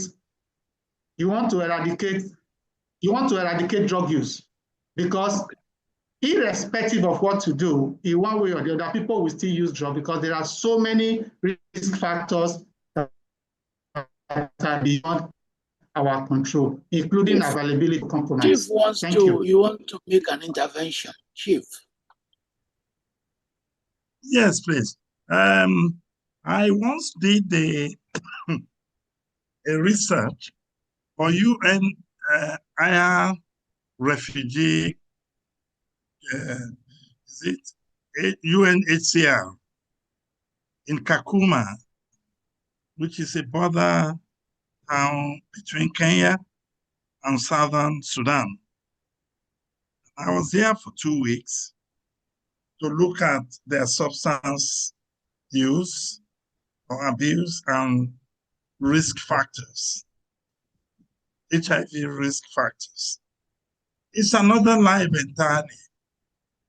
From 8 o'clock in the morning, all the alcohol sheds are already open, Shanghai, the local brews, and they start drinking from as early as 8 o'clock, every corner. And then the Somalians are chewing the cards.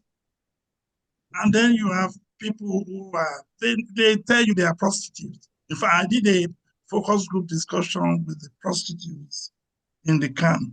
So it's another life entirely. I've not had the opportunity to work in Nigeria refugee camps. I'd be surprised if this is any different, because there is depression, there is hopelessness, and there's really not much to. The women would tell me, I had a meeting with the sex workers, and they said, well, they have to feed their children. People come to drink their changai and to have sex with them. They were not hiding anything at all. So it's another kettle of fish.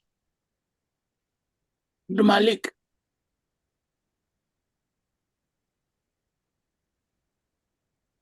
Go ahead.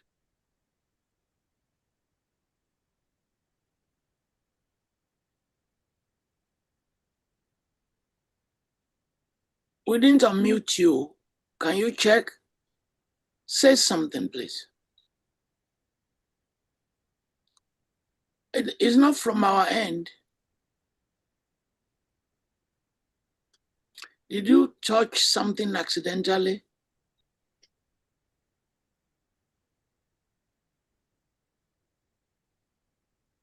Can you unmute him? It's you, we have to unmute yourself. Yeah, thank you very much. So when I'm done talking, I usually mute. So I have to ask for permission again to be unmuted. Yes. So just to put it in context and align myself with the two previous speakers, I think it's a thing of desperation and trauma. So when you look at the IDP camps generally, of which I've worked there, I've been there. I've stayed in the northeastern part of. I've stayed in Maiduguri. So you look at instances where a father who has something to do previously, who had a house, who had a sustainable means of providing for his family, end up overnight losing everything. Right now, where is the mental health and psychosocial support there? That is another risk of the father going into substance abuse.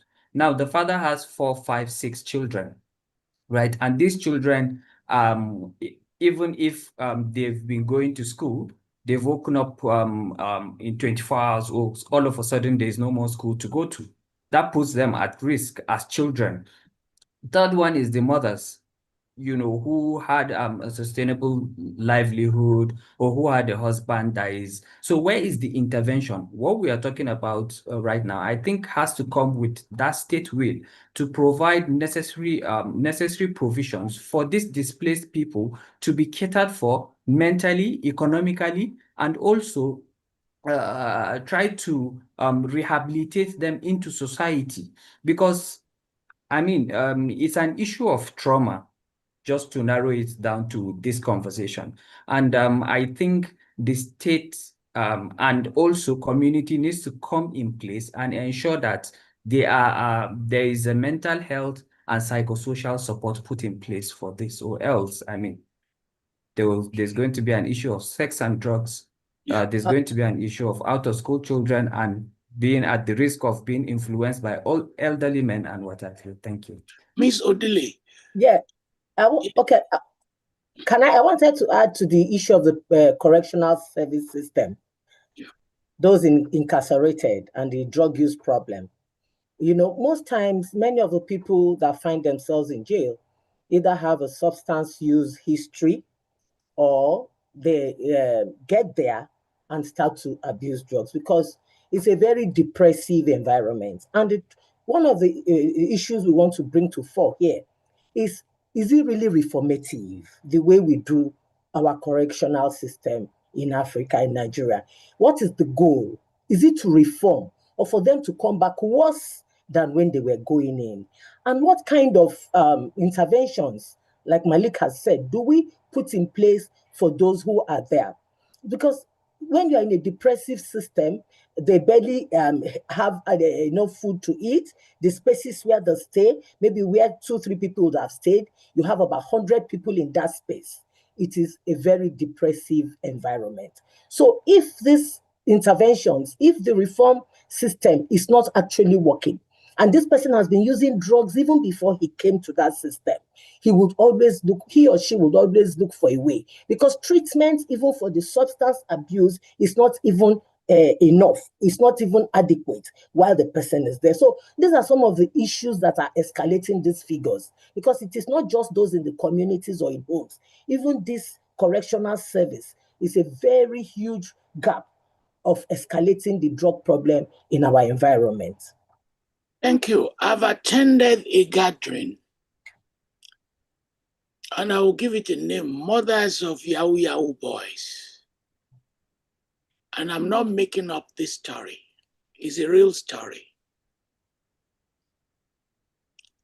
And they are jubilating the successes made possible by their children who trade in drugs, scam, and 419. And I wrote a piece on this in the media. Chief, why would parents jubilate, well-dressed, parking their cars and saying they thank their children for selling drugs and doing Yahoo Yahoo? Otherwise, they will not be living well. That's one story. Hold on, sir. Let me tell you a second one so that you can react. So, some kids, young people flaunt their wealth. And some parents have called their kids, how come you are not doing well? And the kids said, look, those that you think are doing well are doing drug. And the father will say, you too, go and do the drug and do well. I hope you must have had stories like that. If you have not heard, you are hearing them now from me. How will you respond to it? Thank you, Prof. This is sad, but it is true. The whole society is upside down. cares how people get money? You and I, we have to write so many papers. You have to spend 1 year to do a draft of a paper, and then you send it to the publisher. You spend another 6 months correcting before you become senior lecturer, because you become professor. The same thing with other professionals. But how many people really appreciate that? Look at what's... Well, if thieves come to your house and see books, they won't touch any of your books. So, because the society will only, it's unfortunate, but it is true. You have so many papers, so what? I remember my friends, I had a friend who was in the lecturing business, and the wife said, "You're always talking about paper. Always talking about paper, about money." So the society appreciates and respects and idolizes people who have money. Doesn't matter how you get it. And it's the same thing in politics. You say you want to come and be a politician, how many billions do you have to start distributing around? So the whole societal values is swapped, it's upside down. In Abeokuta here, I was surprised. Went to a nice restaurant, which I thought was one of the best in Abeokuta. And we went to a reserved part of the restaurant. And who did we meet there? Some young boys in their 14s and 15s. I thought they were athletes who came for the sports festival. Oh, they were not. They took their time, had everything, and at the end they paid with their phone. They transferred the money. And when they left, the caterers, they were saying those are the Yahoo boys. Again, I went to an electronic shop. I met 2 guys there. They were pointing at every expensive electronic in that shop. And when they left, the people there say, "Oh, those are the Yahoo boys." They are taking over the country. Honestly, in Abeokuta here, I don't know about other towns, it's a big issue. No, it's very common. Many hotels in those places, you won't be able to sleep in your room because of drug smell and things like that. It's very common. It's not just Abeokuta, it's very common. So I think, Prof, if I'm to come in and say something, I think it goes to show how morally deficit we are in this day and age. Because I mean, people like to take the path of least resistance. Just go for what is easy. You know, it doesn't matter how you try hard to get it, just get it. It doesn't matter how hard you try to achieve it. You know, just bring money. Just bring money, and that is where societal conditioning comes into play. We are conditioned to think that if we have this, then, you know, if we have money, then everything is cared for. But why is it that those who already have money, politicians, rich people, also get involved in the drug traffic? They already have money. In fact, we have cases of presidents of countries who have money. Martin, yes? Martin. Thank you very much. I think as a society, we have misplaced our achievement motivation. So today, what do we refer to as success? What do we refer to as achievement? Mostly what is celebrated is money. And no one asks, how did you make the money? So that is part of what is influencing this. Nobody asks, how did you make your money? What is important is that there is money. So we seem to have misplaced, you know, priorities. For example, Professor Adelekan already talked about how publication writing was more like a thing of achievement as at that time. But today, what do people refer to as achievement? They talk so much about money, and that is influencing the young ones negatively, and also doing all sorts of things to just make that money. And that is why parents, to some extent, have now become negative influence to their children. So you can imagine the kind of society that we are. So it is indeed complex, and we just hope that at least it will be better. Thank you. Okay. Let me begin to move to questions around interventions. Is there a link with the state?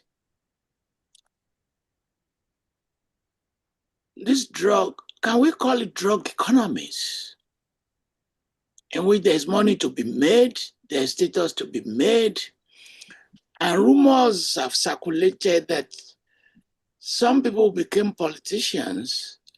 The source of their wealth is actually drug, and they use that drug wealth to gain power and steal more money. In other words, there's circulation, drug, money, wealth. Wealth, power, more drug. How will you respond to that cycle in which three variables are linked? Anyone, please? I will just chip in something little and allow others to contribute. Let's look at nicotine is a drug of abuse, according to WHO. So also is alcohol. But do you know, is there any state in Nigeria without a brewery? And do we know how many billions these breweries are paying to the government as tax, as revenue? How many people are employed in these breweries? And so on and so forth. The same thing with nicotine. When I was about 10 years ago, some states in Nigeria were taking the nicotine, the cigarette making industries in Nigeria. They were taking them to court, and they wanted somebody to write a defense for them. I was traced to the UK because of my work on drug abuse. But the states are asking for billions because cigarettes have done so much damage to the citizens. So it's quite complex. Government is making money from nicotine, from alcohol. I don't know about other businesses. Maybe Ms. Odili can help me there in terms of what they have experienced in their work in NDLA. But it's a complex, and there are politicians who want to make it big, not just politicians, businessmen. I can see NDLA doing a lot. Just 2 days ago, there was a massive arrest in, was it Abuja or Lagos? And this is happening almost every other day. Every other day, somebody is caught at Muritala International Airport, almost every other day. So who is behind all the trafficking and the businesses? Can we expand on our mental health infrastructure? Ms. Odili, can we build more mental hospitals? Well, thank you, Prof. Statistics and science is showing that there's a significant nexus between mental health and substance use. Correct. Some of the drugs that are being used now, some of them have high psychosis symptoms. Drugs like Loud, Colorado, these are new variants of cannabis. Methamphetamine, I'm sure some of us have seen videos where some young people, after using these drugs, will hit their heads on the wall, on the transformer, and they feel no pain. We've seen some of them cut loaves of bread, sit in front of a gutter, dip the bread inside the gutter, and start chewing, thinking that gutter is a cup of tea. And we're also having situations where certain people, because mental health is on the increase too, just like substance use for many reasons. So with some people also use substances to manage some of the symptoms of mental health disorder without proper guidance and access to treatment. So the truth is that both substance use treatment facilities and mental health treatment facilities are not adequate. We require more rehabilitation centers, even in communities, because we're supposed to even have community drop-in centers for those who are out of patients. And don't forget that the issue of stigma is there. Many people don't also want to go to psychiatric hospitals where they are labeled to say because they have psychosis or they have a mental problem. So it is time we start to look at some of these things to break down stigma, to make these centers available. Then another problem is the cost. The cost of substance use treatment right now in Nigeria is expensive. You're talking of 300, 400, 500, even millions of naira just for a 1 month rehabilitation treatments intervention. And right now, the insurance, the health insurance does not cover treatment of mental health and substance use. So these are critical areas we need to go into, because we cannot talk of treatment when we don't have places people will go to. And even specific places for women, because women's needs in treatment are different from those of men. Women will be talking of trauma-informed care. Women are bothered about their children. If they are in treatment, where would they keep their children? So we also need facilities for women. We also need facilities for children, because we are saying that children as young as 9 are going into substance use. And right now, we don't have adequate protocol for treatment for those children's care, which is different from the care of an adult. So these are gaps we have in treatment, and which we, even though we have some rehabilitation centers in NDLA facilities, but we definitely need more. We cannot be talking of 30, 40 as the case may be for a population of over 200 million. Thank you. Thank you very much. If I may add. Please go ahead, Martin, please. Okay, please. Thank you so much, Prof. Earlier, myself and Prof agreed that we are not in support of legalization of cannabis. These are some of the reasons. Science made us to understand that 10% or about 10% of people who use cannabis develop cannabis use disorders. And in a country where you have about 20-something, we cannot say exactly what it is today. It definitely would have been. What that simply means, let's assume 10%. You are talking about 1 million people developing cannabis use disorders. So what that simply means is that you are going to provide 1 million people. And where are the facilities? So the facilities are not there. So that is why, personally, I'm of the opinion that we do not just join other countries, to legalize because they are legalizing cannabis, forgetting our own peculiarities. Of course, I understand for industrial purpose, medicinal purpose, and so on, it should be thoroughly evaluated, looking at our peculiarities for policy or for better policy decision. Thank you. Now, all of you have emphasized morality. Is it a moral question? Is use and its solution, are these moral issues? Please go ahead, anyone. Are these moral issues? Okay, the drug problem is not a moral issue. It's multidimensional. Okay. There are different reasons why people use drugs. Science has also even told us that it could also be a genetic problem. Just as some families carry genes of arthritis, of hypertension, of diabetes, that some families also carry addiction genes. And in such families, you could trace the great-grandfather had issues with local brew, maybe ogogoro. You could trace another uncle had addiction to cigarettes. You could trace another auntie had addiction to sex. You could trace another uncle had addiction to gambling.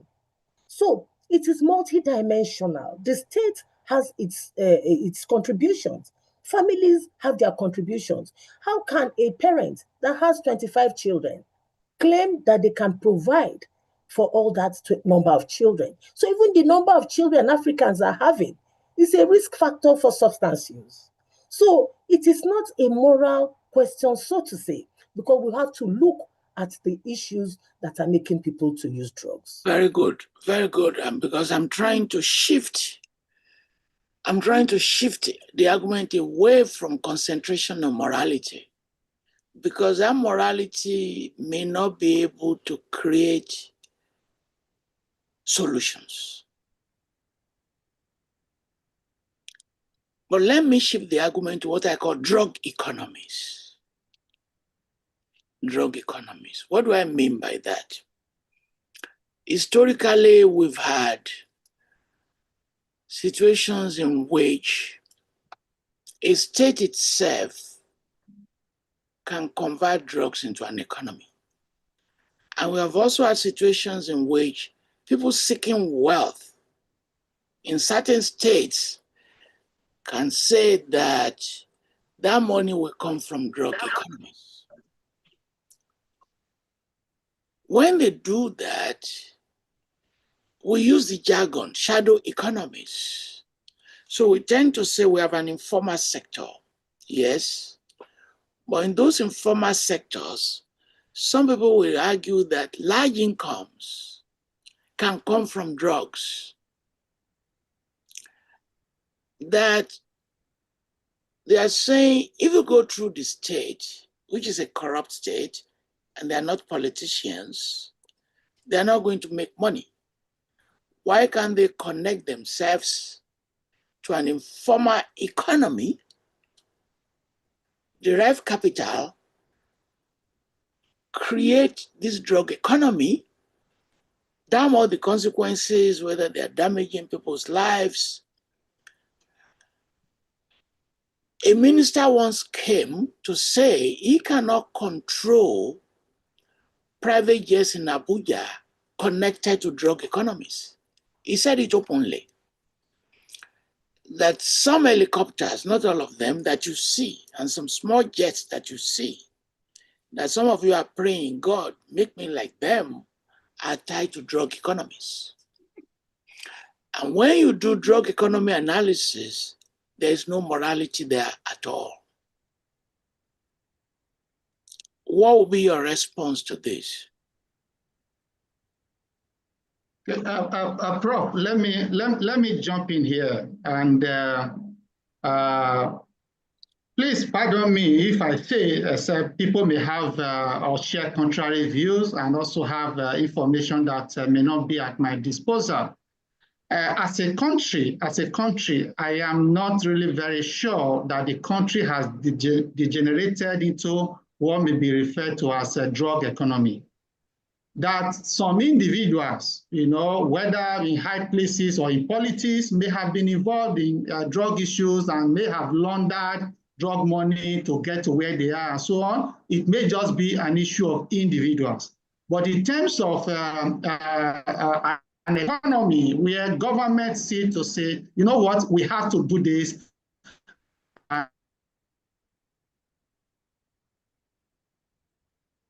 Because we know there are countries, that you can narco economy, as the case may be, but definitely not Nigeria at the moment. Thank you. Thank you, Chief Adelekan. Let me now move to the last segment, interventions.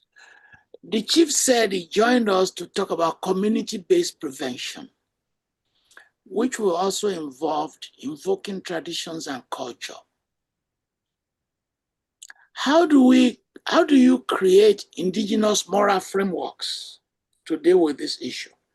If you are advising KBAC that you are representing, if the KBAC say, give me a policy paper on community intervention, what would be the content of that policy paper?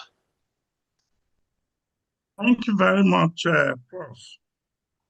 Actually, KBAC had been doing this since he came on the throne in 2023. And on the one hand, he has a foundation, Solace Foundation for Substance Abuse and Mental Health Advocacy Group. And that Solace Foundation was founded in November 2023. In February 2024, it was inaugurated.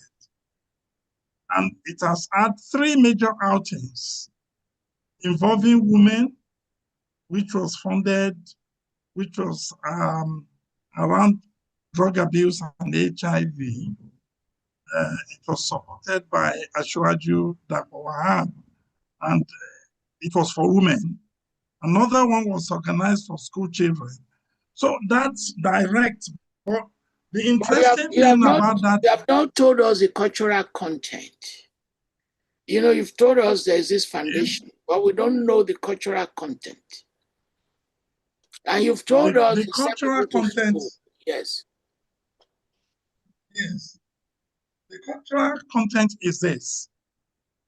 The Kabiyesi, as a traditional ruler, is like the soul of the community. He knows almost every family. People come to him to see him every day. List of 10, 12, 15 families coming every day. So, and there are activities going on in the palace almost every day. Medical outreach and so on.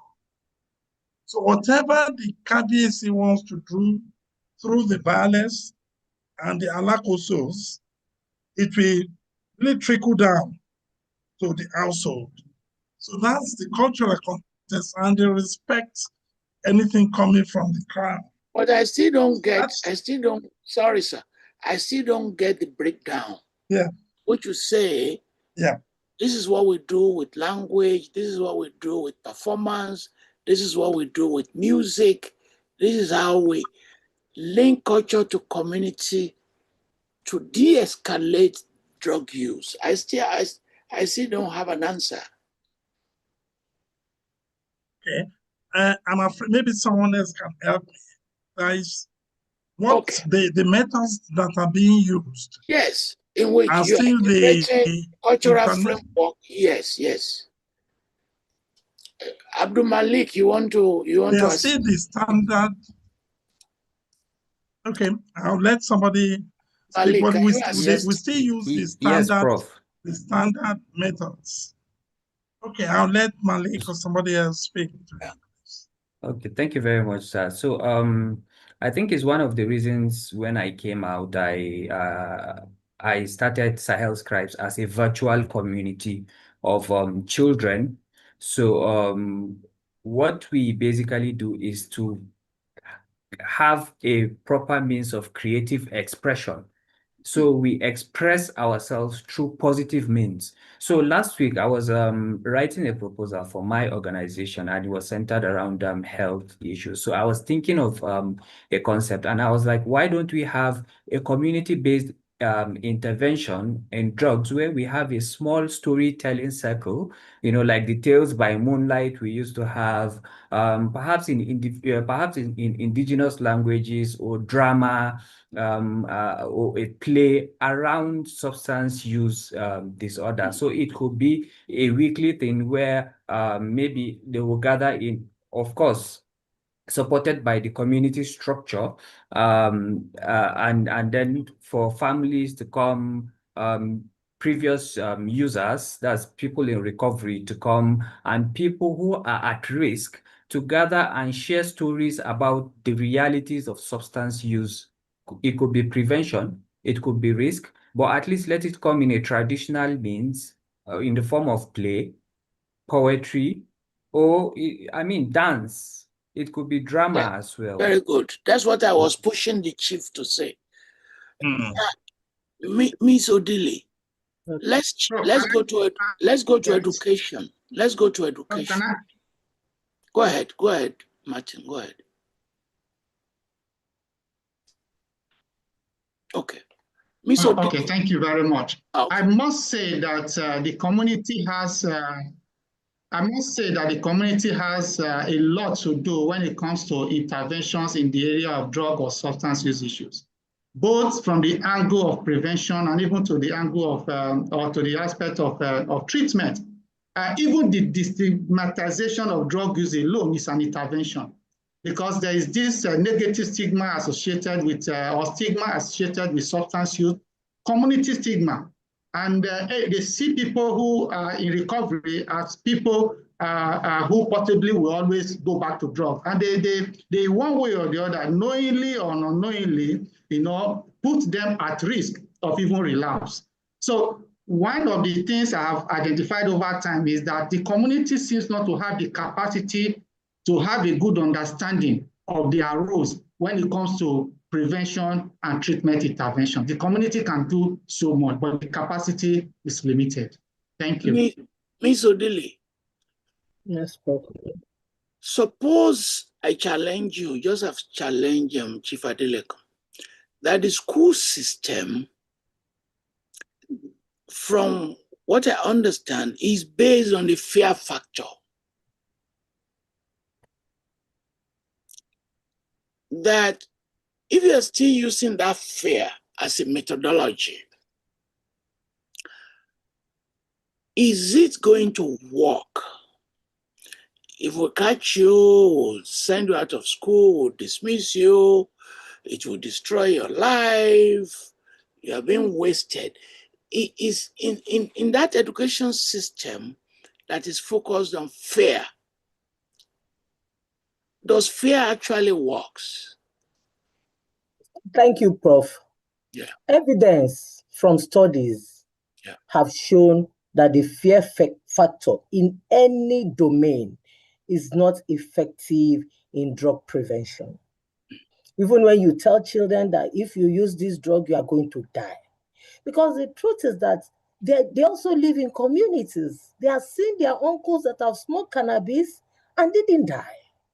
So if you come to tell them those stories, they will juxtapose those stories with the reality, with what they are seeing. So what evidence is saying that the school system is a very potent protective factor, but it depends on how they are able to respond to this problem. So that is why practitioners are saying that teachers, counselors, school administrators also require capacity building.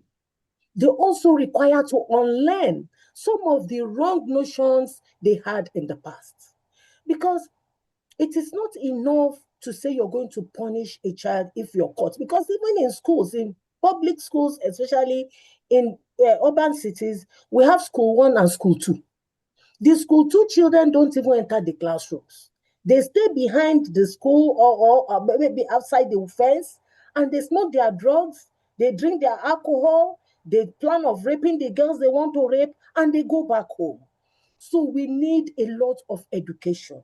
So can we use aspiration? Can we mobilize via aspiration, not fear? Yes.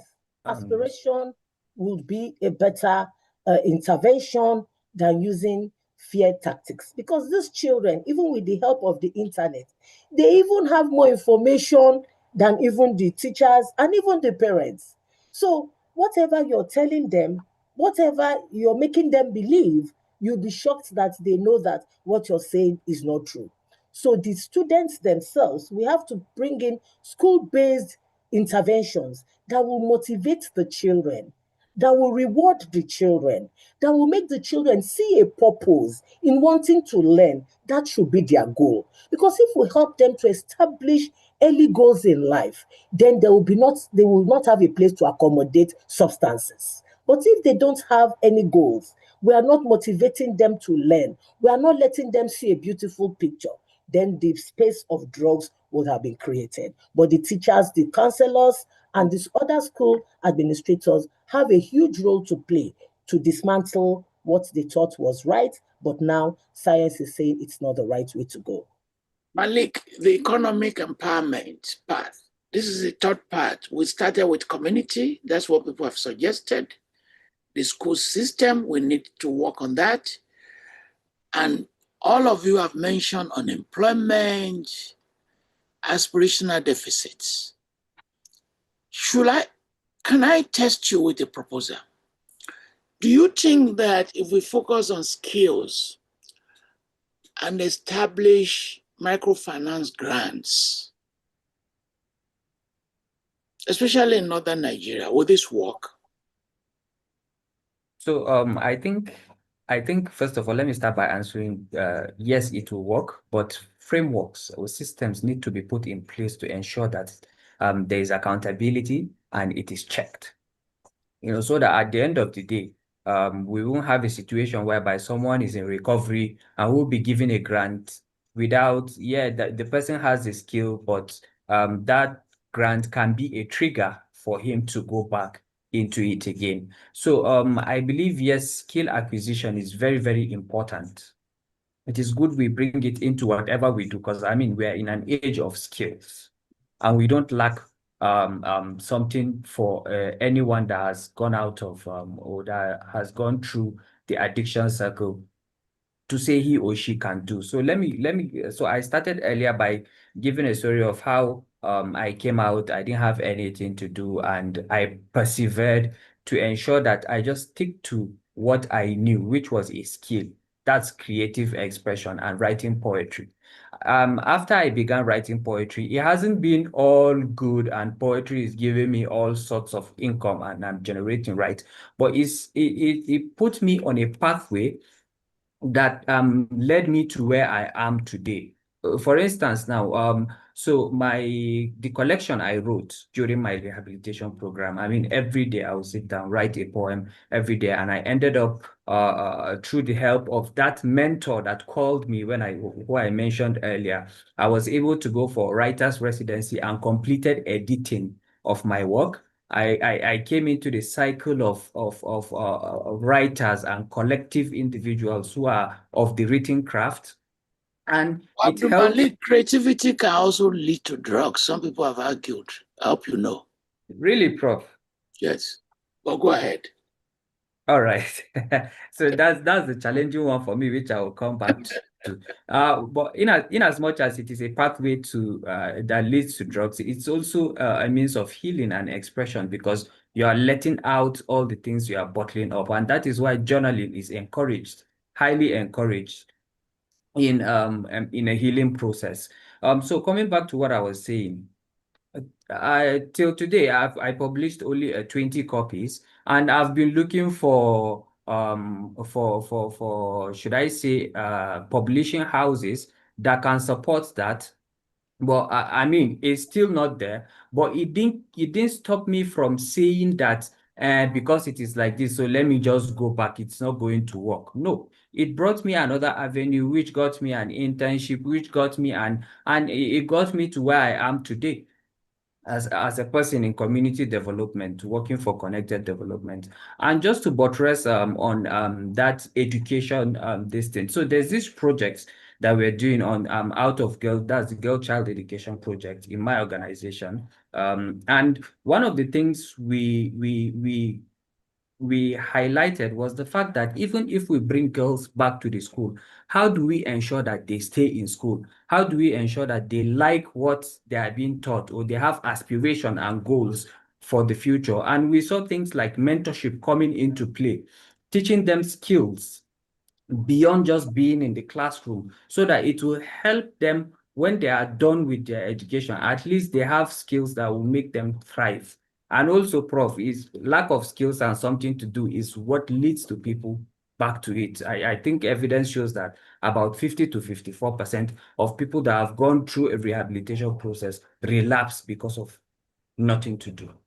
Now I want to bring our audience to make comments, to ask questions. Prof, can I add? Hold on, please, hold on. So if you have questions to ask, please do raise your hands as we do in Zoom, and I will call on you. Martin, you want to add? Please go ahead. Okay, thank you so much. Just like Abdulmalik, there's this long saying that the idle hand is the work for the devil, or the devil's workshop, as the case may be. The nexus between poverty and substance use is that where people do not have something meaningful that they are doing, they are not properly engaged, the tendency is that they are exposed to the risk of substance use. For example, where you have children, many of them out of school, the tendency is that they wander around the street, and what is on the street, one of which is substance use. Yes, some people will argue that even among students, they use drugs, but it is better to be in school than not to be in school. The same way, like you made reference to the active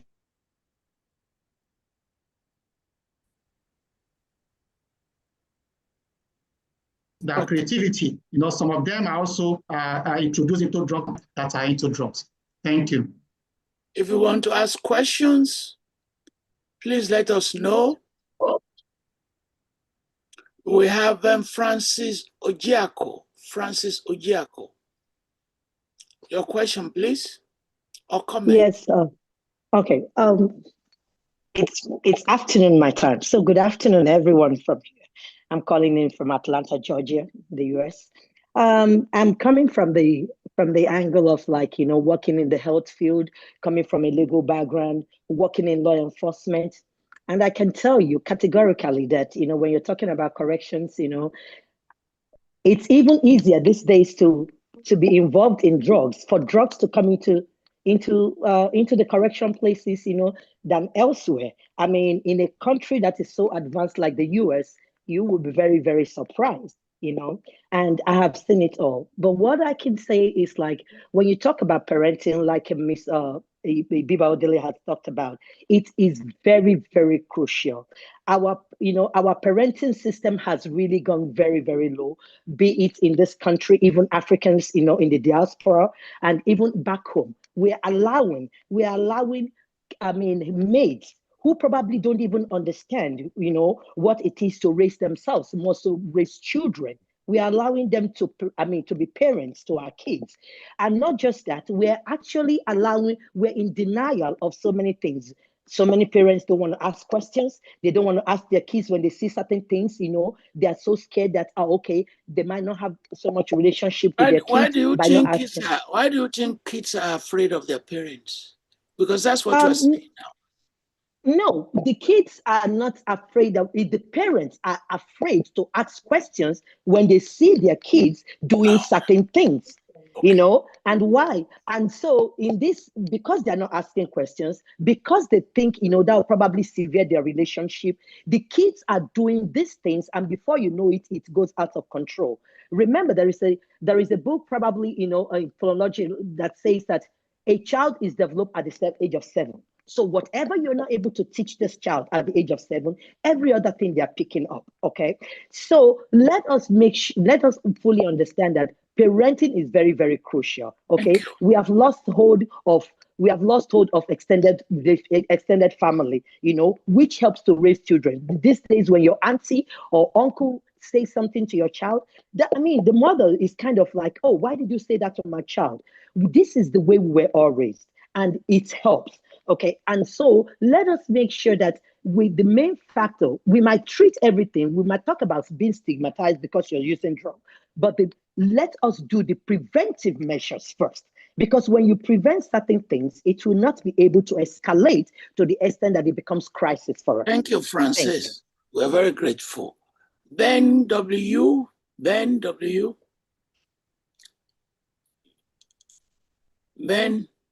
please, panelists, write down the questions. You have to answer them all at once. Ben, please. Yes. Thank you so much for an engaging panel. So my question's for Abdulmalik. I know you spoke to this a little bit in the introduction, and I'm wondering if you can kind of fill me in on the intersection of harm reduction as healthcare. I don't know much about the context of this in Africa, but I'm wondering, and part of this would be a resource problem, but the role that like clean needle programs play in preventing disease spread, the use of Suboxone in clinics, and also the existence of support for rehabilitation programs where you cannot just come off of heavy benzodiazepine use or heavy alcohol use, because that can actually kill people. And so I'm just wondering, on the ground, how those different dynamics play out on the continent. Thank you very much. You will answer later on. Olusegun Adekoya, Professor. Olusegun, yes, sir. Please go ahead.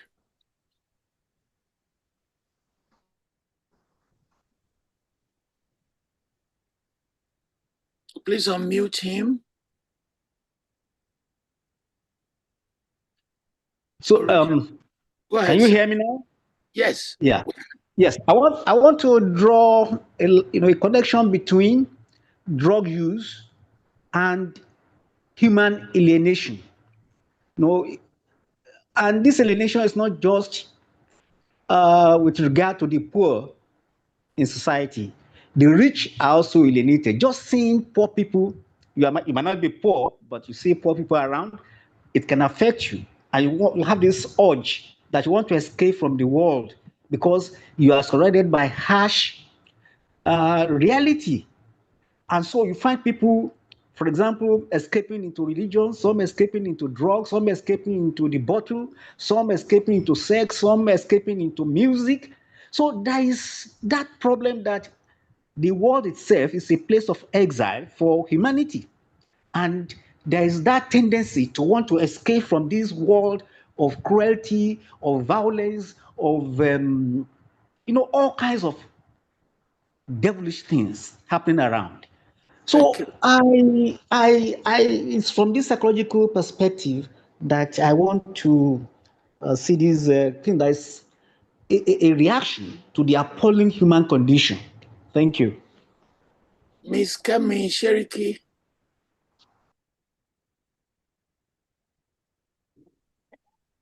While waiting for our next Sunday, we are talking about Biodunje who died a few days ago. Hello, can you hear me? Very well, ma. We can hear you very well. Thank you so much, Professor Falola, for putting this forum into space where people could listen to it. Because the issue of drug use and mental health is globally. And when you were talking about the idea, the whole issue regarding treatment, when somebody is addicted to drugs, even I'm calling from the United States, I'm in New York, it's a long process of methadone, years, because it's not something that through prayer or just talking, they could easily come off it. So we have to acknowledge that. And also in New York here, you have many parents, African parents, who, because their children are not listening to them, or they think they're going to join gang or get into trouble, they ship them back to Africa in different countries. And they're finding out those children are actually becoming worse than, when they took them back home, which has to do with the lack of understanding of mental illness and mental health. I have a podcast where I talk about intergenerational relationship between African immigrant parents and their children, and the reason why a lot of issues are affecting us. And one of my earliest guests on my podcast actually was located in Nigeria, and she suffered from mood disorder. And we talked about, she actually has her own organization that she educates people about mental illness. And we talked about, the medication, because when somebody have mental illness, it's not something that you pray it away. They always on medication, which could take a lifelong medication care. But when we're talking about in Nigeria, when I was talking to her, she said people who suffer from schizophrenic or mood disorder or major depression, that they don't have access to medication, will lead into drug use. So I would like to know if there's even possibility of, the government looking into this in terms of the medication availability for people who are suffering from mental, and to destigmatize mental health and mental illness in the society. So that's just what I want to. Thank you. Thank you. Professor Simon Mary. Can you hear me? Yes. Yeah, first of all, apologies for coming late. I had to go to church. I think I have a few comments to make, and I'll make them quickly. First of all, I think we have to make a distinction between drug usage and addiction. Sometimes they're not always the same. But the second point I want to also say is that because I wasn't here at the beginning, so I might have missed this because I was looking for the profile that you will produce when we talk about addictions or drug usage. But one thing I also know from my work prior to being a professor is I worked in the communities as well in Los Angeles. And also what I have known over the years is that addictions are not individual problems. They are communal problems. And they manifest in the individual. So first of all, I'm even surprised that Nigeria, Africa, has not had an epidemic of addictions because of the traumas of colonialism and the failed systems there. And then I was also excited about what somebody said earlier on, that most of the time, the persons you find addicted are persons who really are very gifted, but society does not have the prerequisites to be able to nurture those gifts, and then they fall into those places. So it's really a communal problem. If we start talking from a communal, not the individual, then we will be able to see how to relocate the focus and the address. Yeah, I just wanted to say those. Thank you. Now you made it. Now I want you to elaborate on the point you're making, that addiction is more of a community issue, not that of the individual. What do you mean?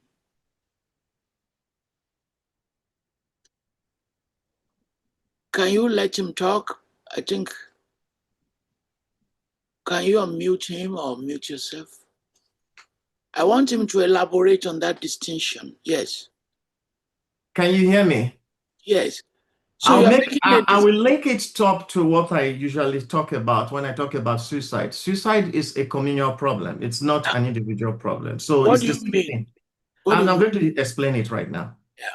That we are social beings. As our social beings, we are connected. I usually use diagram to talk about this. We are connected to multiple social worlds. That is where we find our sense of meaning. And for example, this is a social world where we operate. All of us come into this space with different realities, and we go to church, we have different social realities there. We participate in those contexts.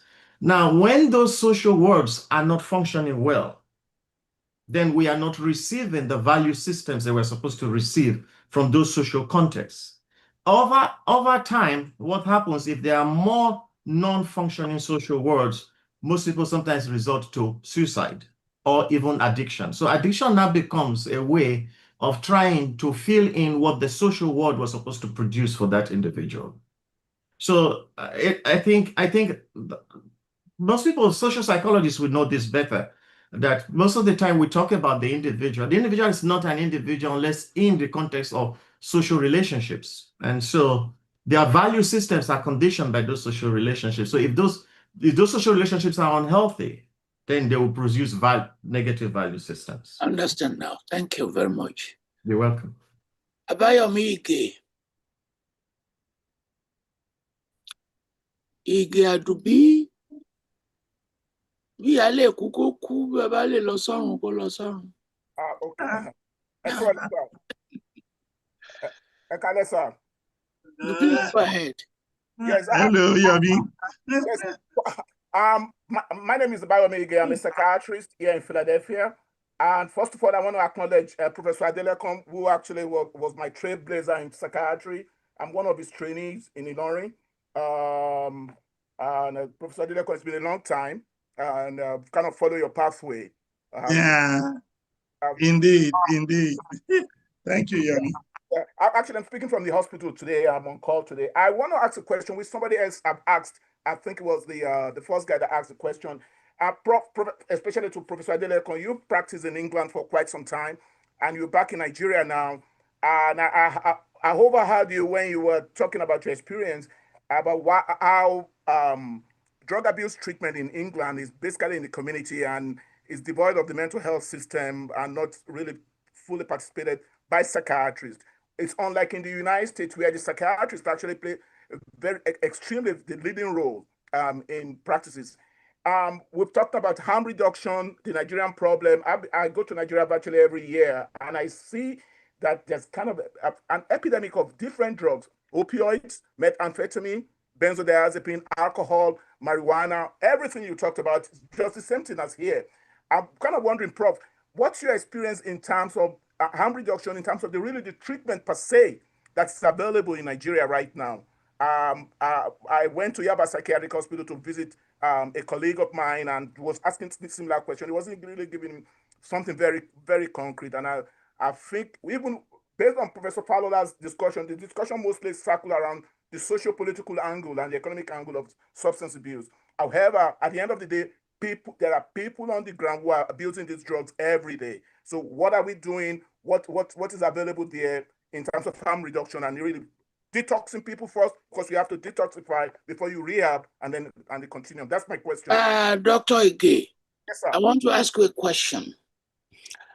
When people like you move to Western societies, you tend to make comparison and you praise your Yoruba communities, your Igbo communities.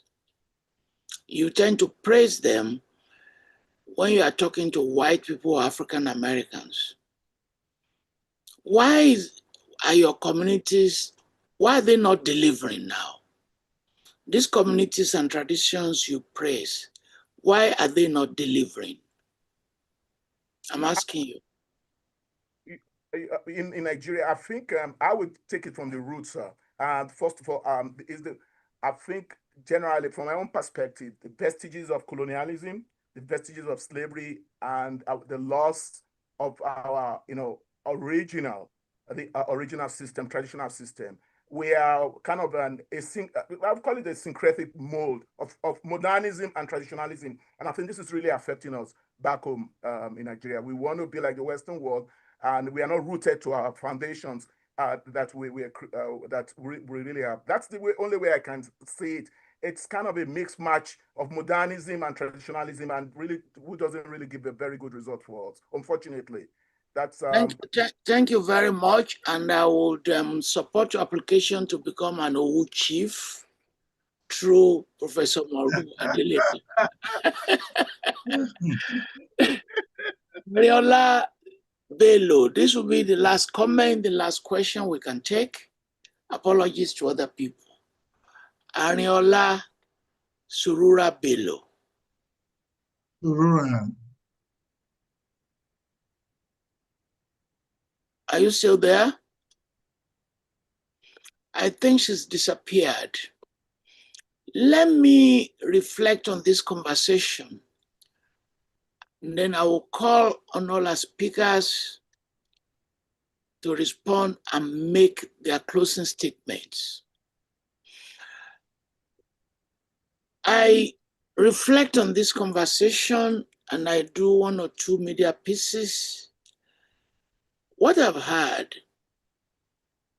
is how you've linked this issue to jobs and education and disempowerment. And when you do that, we use the word developmentalism, that you see the challenge of drug use as part of post-colonial development issue.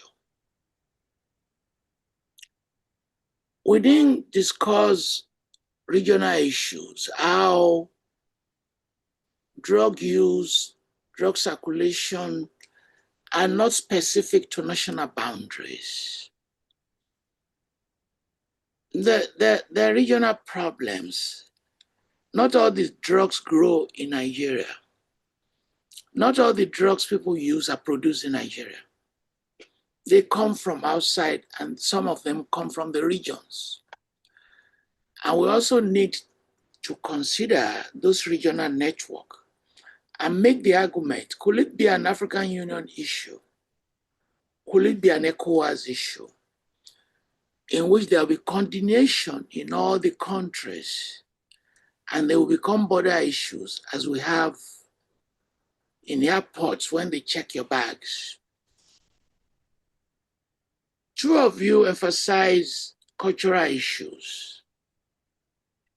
Abdulmalik is very strong in terms of how you can take creativity. And I was pushing the chief to talk about indigenous value systems that can work.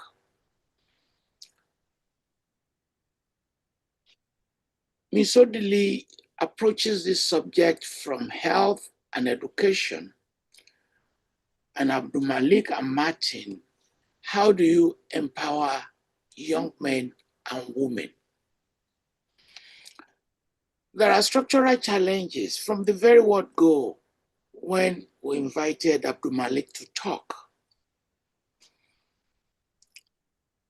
These structural challenges are still with us. How do you regulate codeine and tramadol? Why are they easy just to buy if you go to pharmacies? Why are the agencies corrupt? And we have been warned to be careful using the word addiction and stigma. We've been warned. More research. We don't have the opportunity to talk about the frontiers of research. What kind of research should we be doing? How do we message that the focus on messaging is moralistic?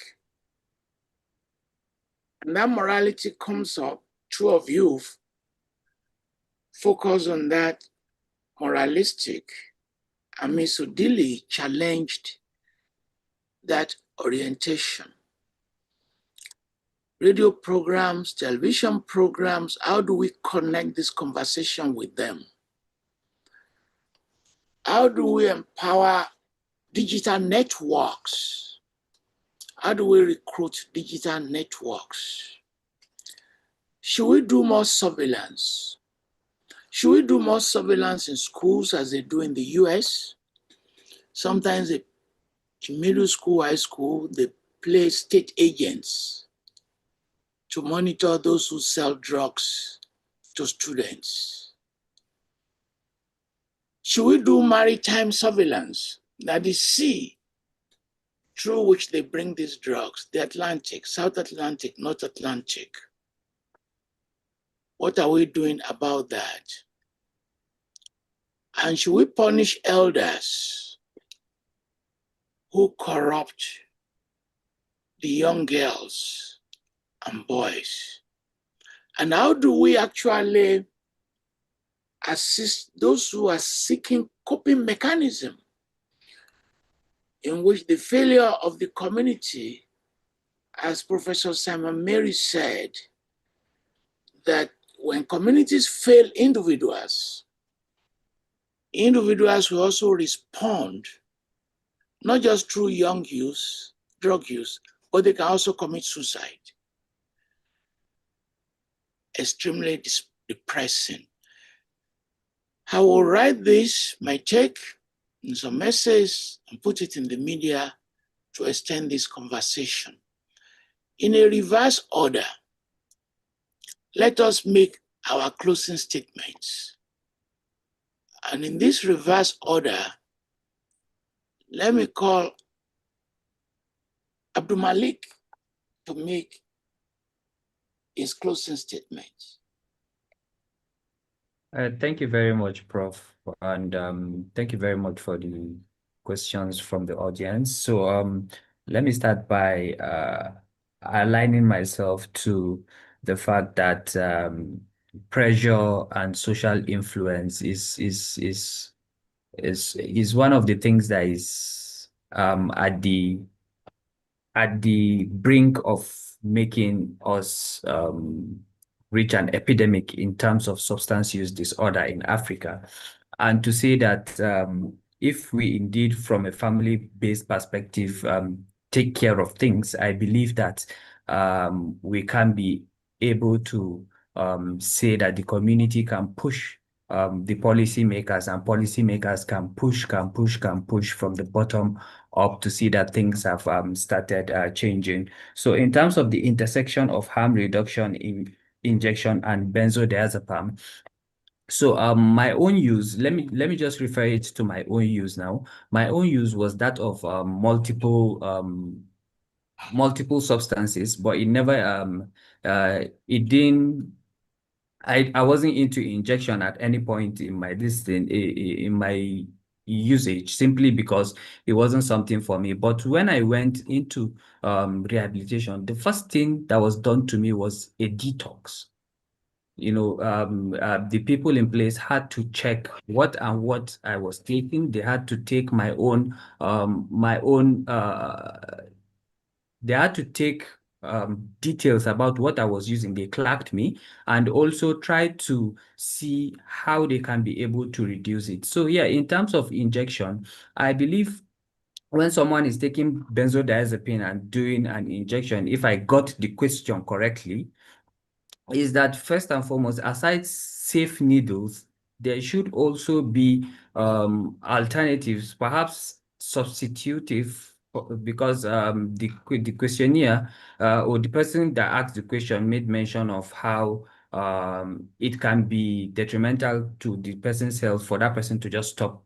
So there are substitutive mechanisms that can be put in place to ensure that harm is not done, not necessarily saying, okay, this injection, let's just do safe needles, it should just be yours, this is how you do it. Yeah, it's good to do that, but also to ensure that there are substitutes in place in terms of reducing to the point of rehabilitation, because it has to be detox first before rehabilitation. I met someone there who was strictly into injection. Now, how did he come about it? Simply because he was a sickle cell patient, and how he came into contact with the needle was through medical purposes. He goes to the hospital, they inject him methamphetamine. Yeah, sorry, they inject him with what's the name of the substance? Sorry, I can't remember at the moment, but they will inject him, and over time he got used to it and became dependent on it, that he doesn't have to go to the hospital. Whenever he feels pain, he will just inject himself. And that was the only substance he was doing. So also to buttress on that moral issue. So it doesn't necessarily have to be about morality. I don't know whether I've answered that question. So to the next person who talked about the world itself being in a place of being a place of escape. Yeah, I believe that everybody is looking for escape, but to find a positive means of escape is better than to find a negative means of escape. And also in terms of medication availability and the will of the government.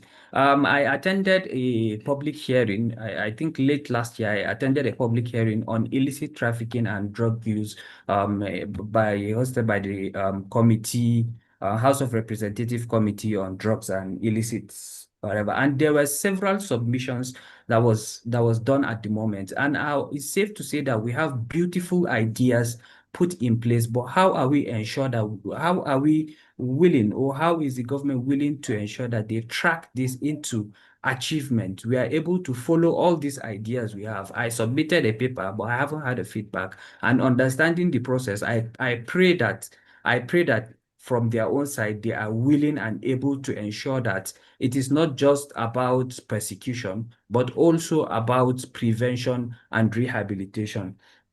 So the cross-border issue, I think it has to be with a continental framework, because yeah, we've been talking about it perhaps on a national level, but on a regional level, I think it is a West African issue.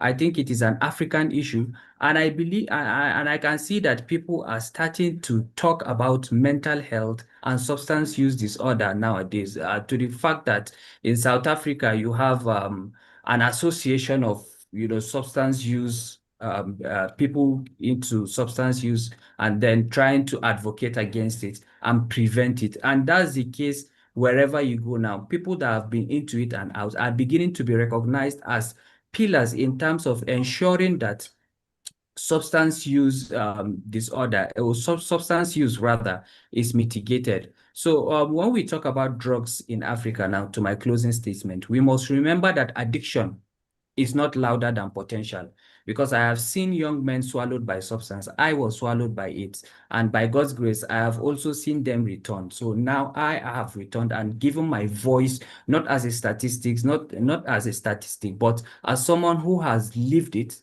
who is done with it, and who is stating it out there and showing others that they can take a path, take a cue, and become good fathers, good mentors and leaders. And punishment, of course, can silence a person, but restoration, Prof, you talked about fear in terms of school-based intervention, but restoration can build life.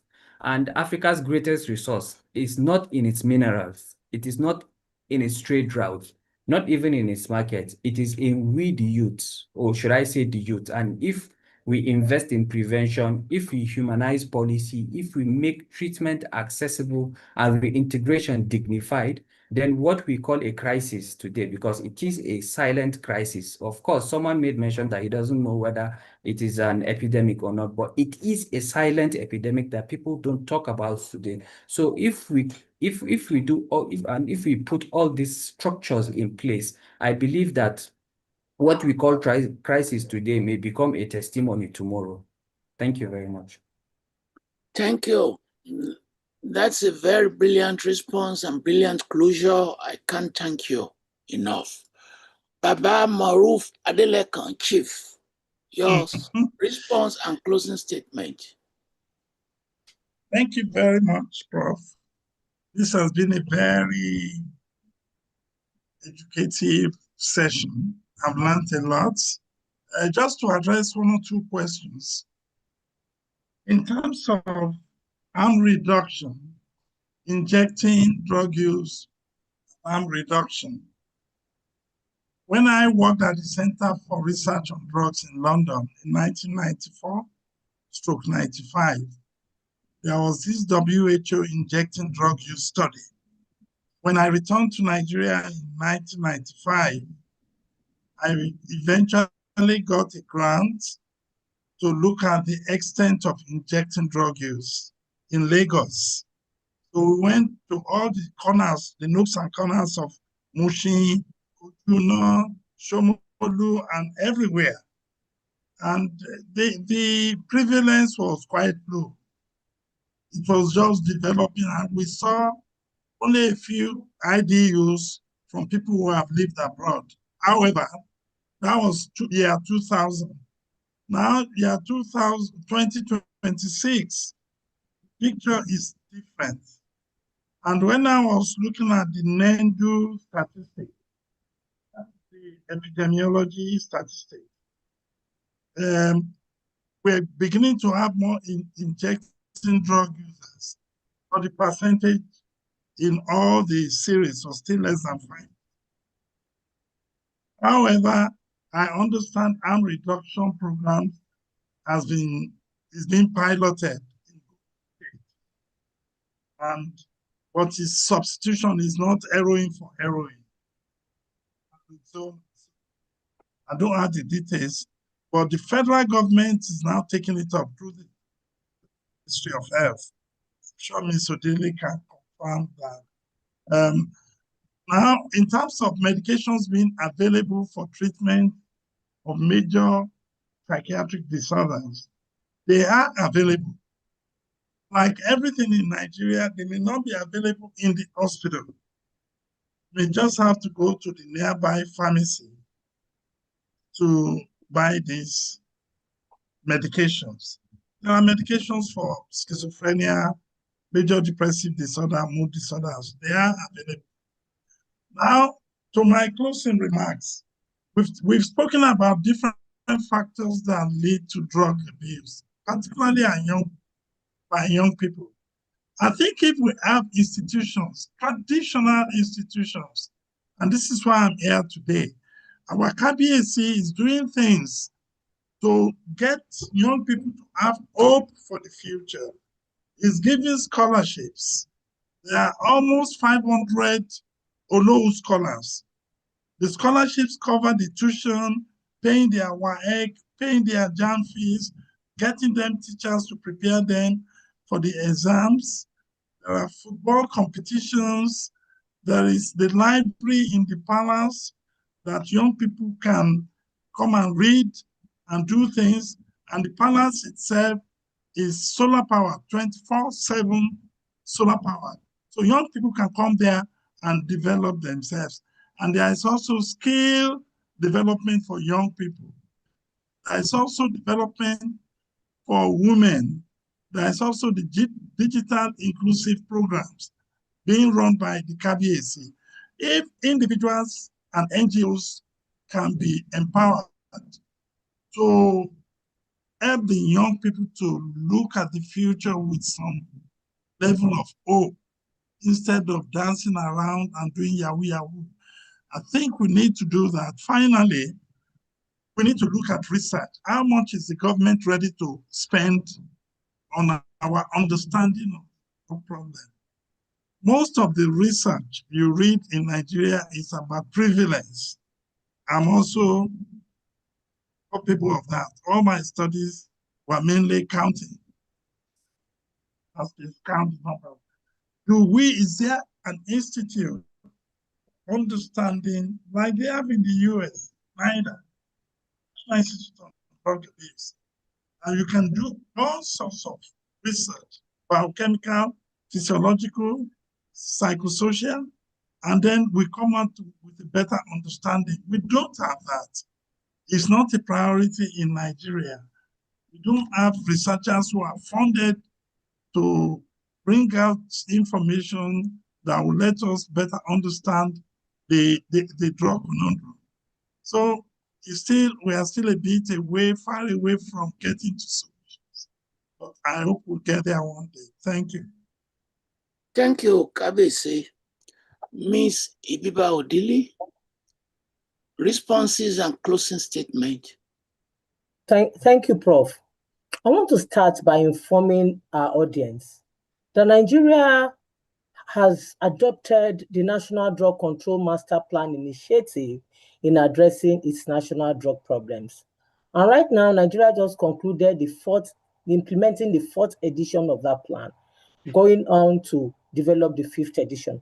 And that plan has 4 pillars, looking at the supply reduction, the drug demand reduction, the access to controlled medicines for scientific and medical purposes, and the governance and control. So most of the issues we have discussed here are interventions that are embedded in this master plan. But like every other plan, it might really have areas where we need to improve, where we need to strengthen.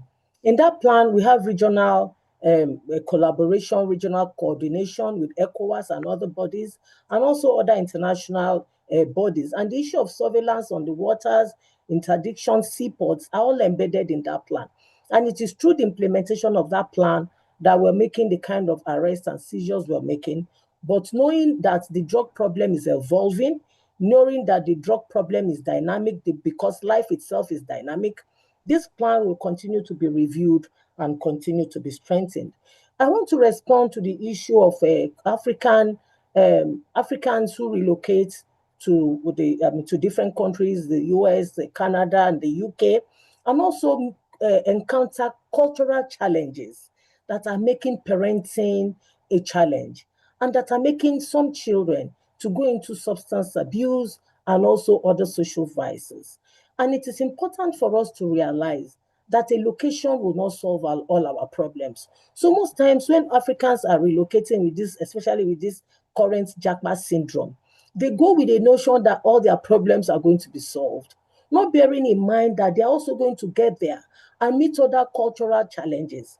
And when they meet these challenges, shipping these children abroad, like the participant said, will not also help the problem, because addressing a substance disorder problem would also require family support. So shipping a child to a country where you're not going to be there as family to provide the family support and family intervention will be counterproductive. So it is important for Africans to build communities wherever they are. I mean, realizing that these challenges are there, either at home or in a new country where they have relocated to. Talking about the issue of escapism, people looking for things they're going to bury themselves in, not to make us to see a beautiful world. I'll still go back to parenting. What are we telling our children about life? What are we telling our children about the world? Yes, communication has improved from when we were raised till now, but what are the contents of the communication? I listened to a program someday when a 70-year-old blind woman was very happy about a room she was going into. And the escort asked her, but you cannot see. Why are you happy? He said, because happiness is an option. So as I used to tell people, that same problem that is making you see 20 negative things is also an opportunity for you to see 20 positive things. So everything as is a problem can be an opportunity. How are we raising our children? What are we telling them about the world? Are they seeing everything as a problem? Because perception at times will even make people expect too much from life. Life will not hand over everything you need to survive. There are certain things that has to be internalized. Motivation is internalized. So if we all run to substances because we see a wicked world, then that means we all smoke ourselves to death. Life is beautiful. This platform is beautiful. I have learned a lot. So that should be the attitude parents should present to their children when they are very young, and they will grow with it. That is the spirit of resilience. That is the Ubuntu spirit that makes us African. We are overcomers, and this should be critical in our parenting.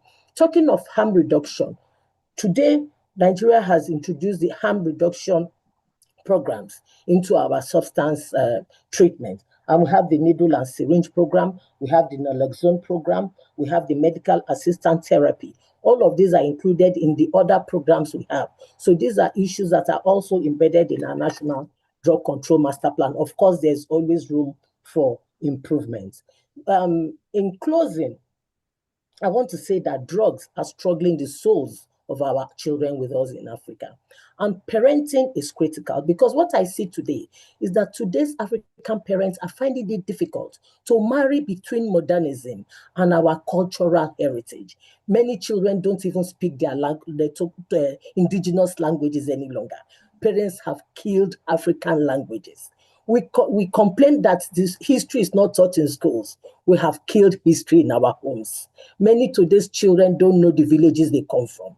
They don't know their grandfathers. They don't know their grandmothers. They don't visit their villages. So we anchor nowhere. And when you lose your identity, every wind will blow you. We are living a westernized kind of life. That is what we want to be, because we feel we're not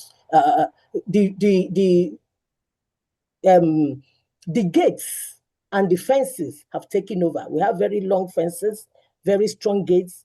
We are living in a closure, and these drugs have found their way into our personal spaces. So it is time we go back. We try to learn to be each other's keeper. We try to learn to give our shoulders for us to support. We cannot live this life alone. The problems are getting more complicated and very complex. Parenting is a responsibility. It is not a hobby. It is not a Ludo. It is not chess. It is not Scrabble. We must rise up. Parents determine what kind of children that go into communities, and we must not relent. Parents, Africa is waiting for you to reclaim its pride. We need parents to parent African way and not copy what is not taking us to the right place. Thank you for this platform. Thank you. Dr. Martin Agwogie. Thank you so much, Prof. It has actually been a pleasure to be part of this discussion. Let me not repeat some of the questions or respond to some of the questions for which answers have been provided, but let me quickly buttress the last or one of the remarks by Ms. Odili, and to say that Nigeria has actually adopted a full-fledged harm reduction intervention, particularly with the medication-assisted treatment. Of course, it's a new beginning, and we hope that it will be sustained. On the issue of people escaping from the reality of life, and that is the truth. And that is why we say that factors responsible or risk factors to substance use, they are multifaceted. Even though we dwell so much about poverty, unemployment, and so on, there are people who are well-to-do, but are going through other challenges. They are facing other risks for which they are exposed to the use of substances. So these risk factors differ from those who are not, those who are less privileged, of lower socioeconomic status, and even those of higher socioeconomic status. But you just agree with me that whether we like it or not, we all have challenges. It now depends on how we address these challenges, whether the rich or the poor, you know, the educated or the illiterate, we all have challenges. So all of this, if not well managed, becomes the risk that puts people into the line of substance use. Yes, there is difference between substance use and substance use disorders. I think in the course of my remarks earlier, I did say, for example, that out of people who use cannabis, as an example, about 10% develop substance use disorders. So that shows that it is not everyone who uses substance that develops substance use disorders or addiction. So just to clarify that in case it was not clear earlier. And the issue of substance use, it is a problem of both the person who is using the substance, the family, the community, and the society. So one person may be using, but it becomes a community problem. That is why I totally agree with Prof. And that was why I said earlier that there is issue of capacity. There's gap in the area of capacity. Communities have a lot to do when it comes to interventions, both in the area of prevention or treatment. But because there's that limited capacity, they are handicapped in having a good understanding of what they are expected to do. So if the community has this understanding, if they have understanding that it is their problem too, they will also have a good platform for them to intervene. So it is not a thing that should be seen as the individual alone. Of course, it is a problem for everyone, right? Directly or indirectly. So that is why we should take ownership of drug control issues, whether from the law enforcement, supply suppression or demand reduction, because in one way or the other, we are all affected. So that is why, as part of my closing remarks, hoping that I've responded to the few I actually thought I could respond to that have not been attended to. But again, there is gap in capacity. And that is why I strongly thank you very much. Advocating for capacity building. Area of family intervention, community intervention, school interventions. And this will help these settings to take ownership of drug control interventions. And above all, we should change our perception about people who use drugs. This is one of the ways through which we can be of support to them and eventually advance in our efforts. Once again, thank you for the opportunity. Thank you very, very much. Members of the panel have spent 3 hours talking. I don't want them to stop because I'm enjoying it, but they have to go and have dinner. Well, let me thank Ms. Ibiba Odili, who put this panel together. She's the one who knows all of you. You've impressed me, and I've made new friends. Abdulmalik, when next time in Abuja, I will come and look for you. Adelekan, I'm very grateful you're able to participate, and you are going to make that cap for me. It looks like a bank. I don't know what you are storing there.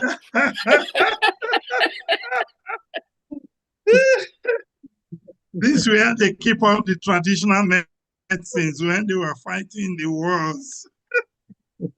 Thank you very much.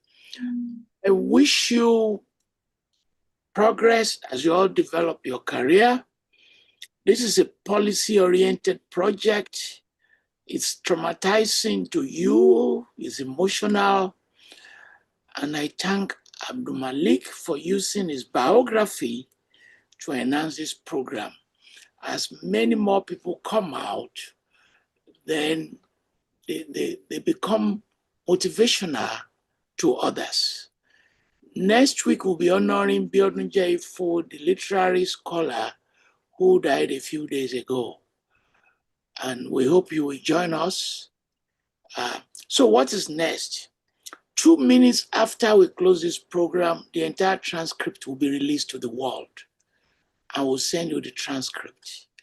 I do not know the angle that the media would do the analysis, whether the angle will be positive, I don't know, but I cannot wait for how they are going to report this conversation.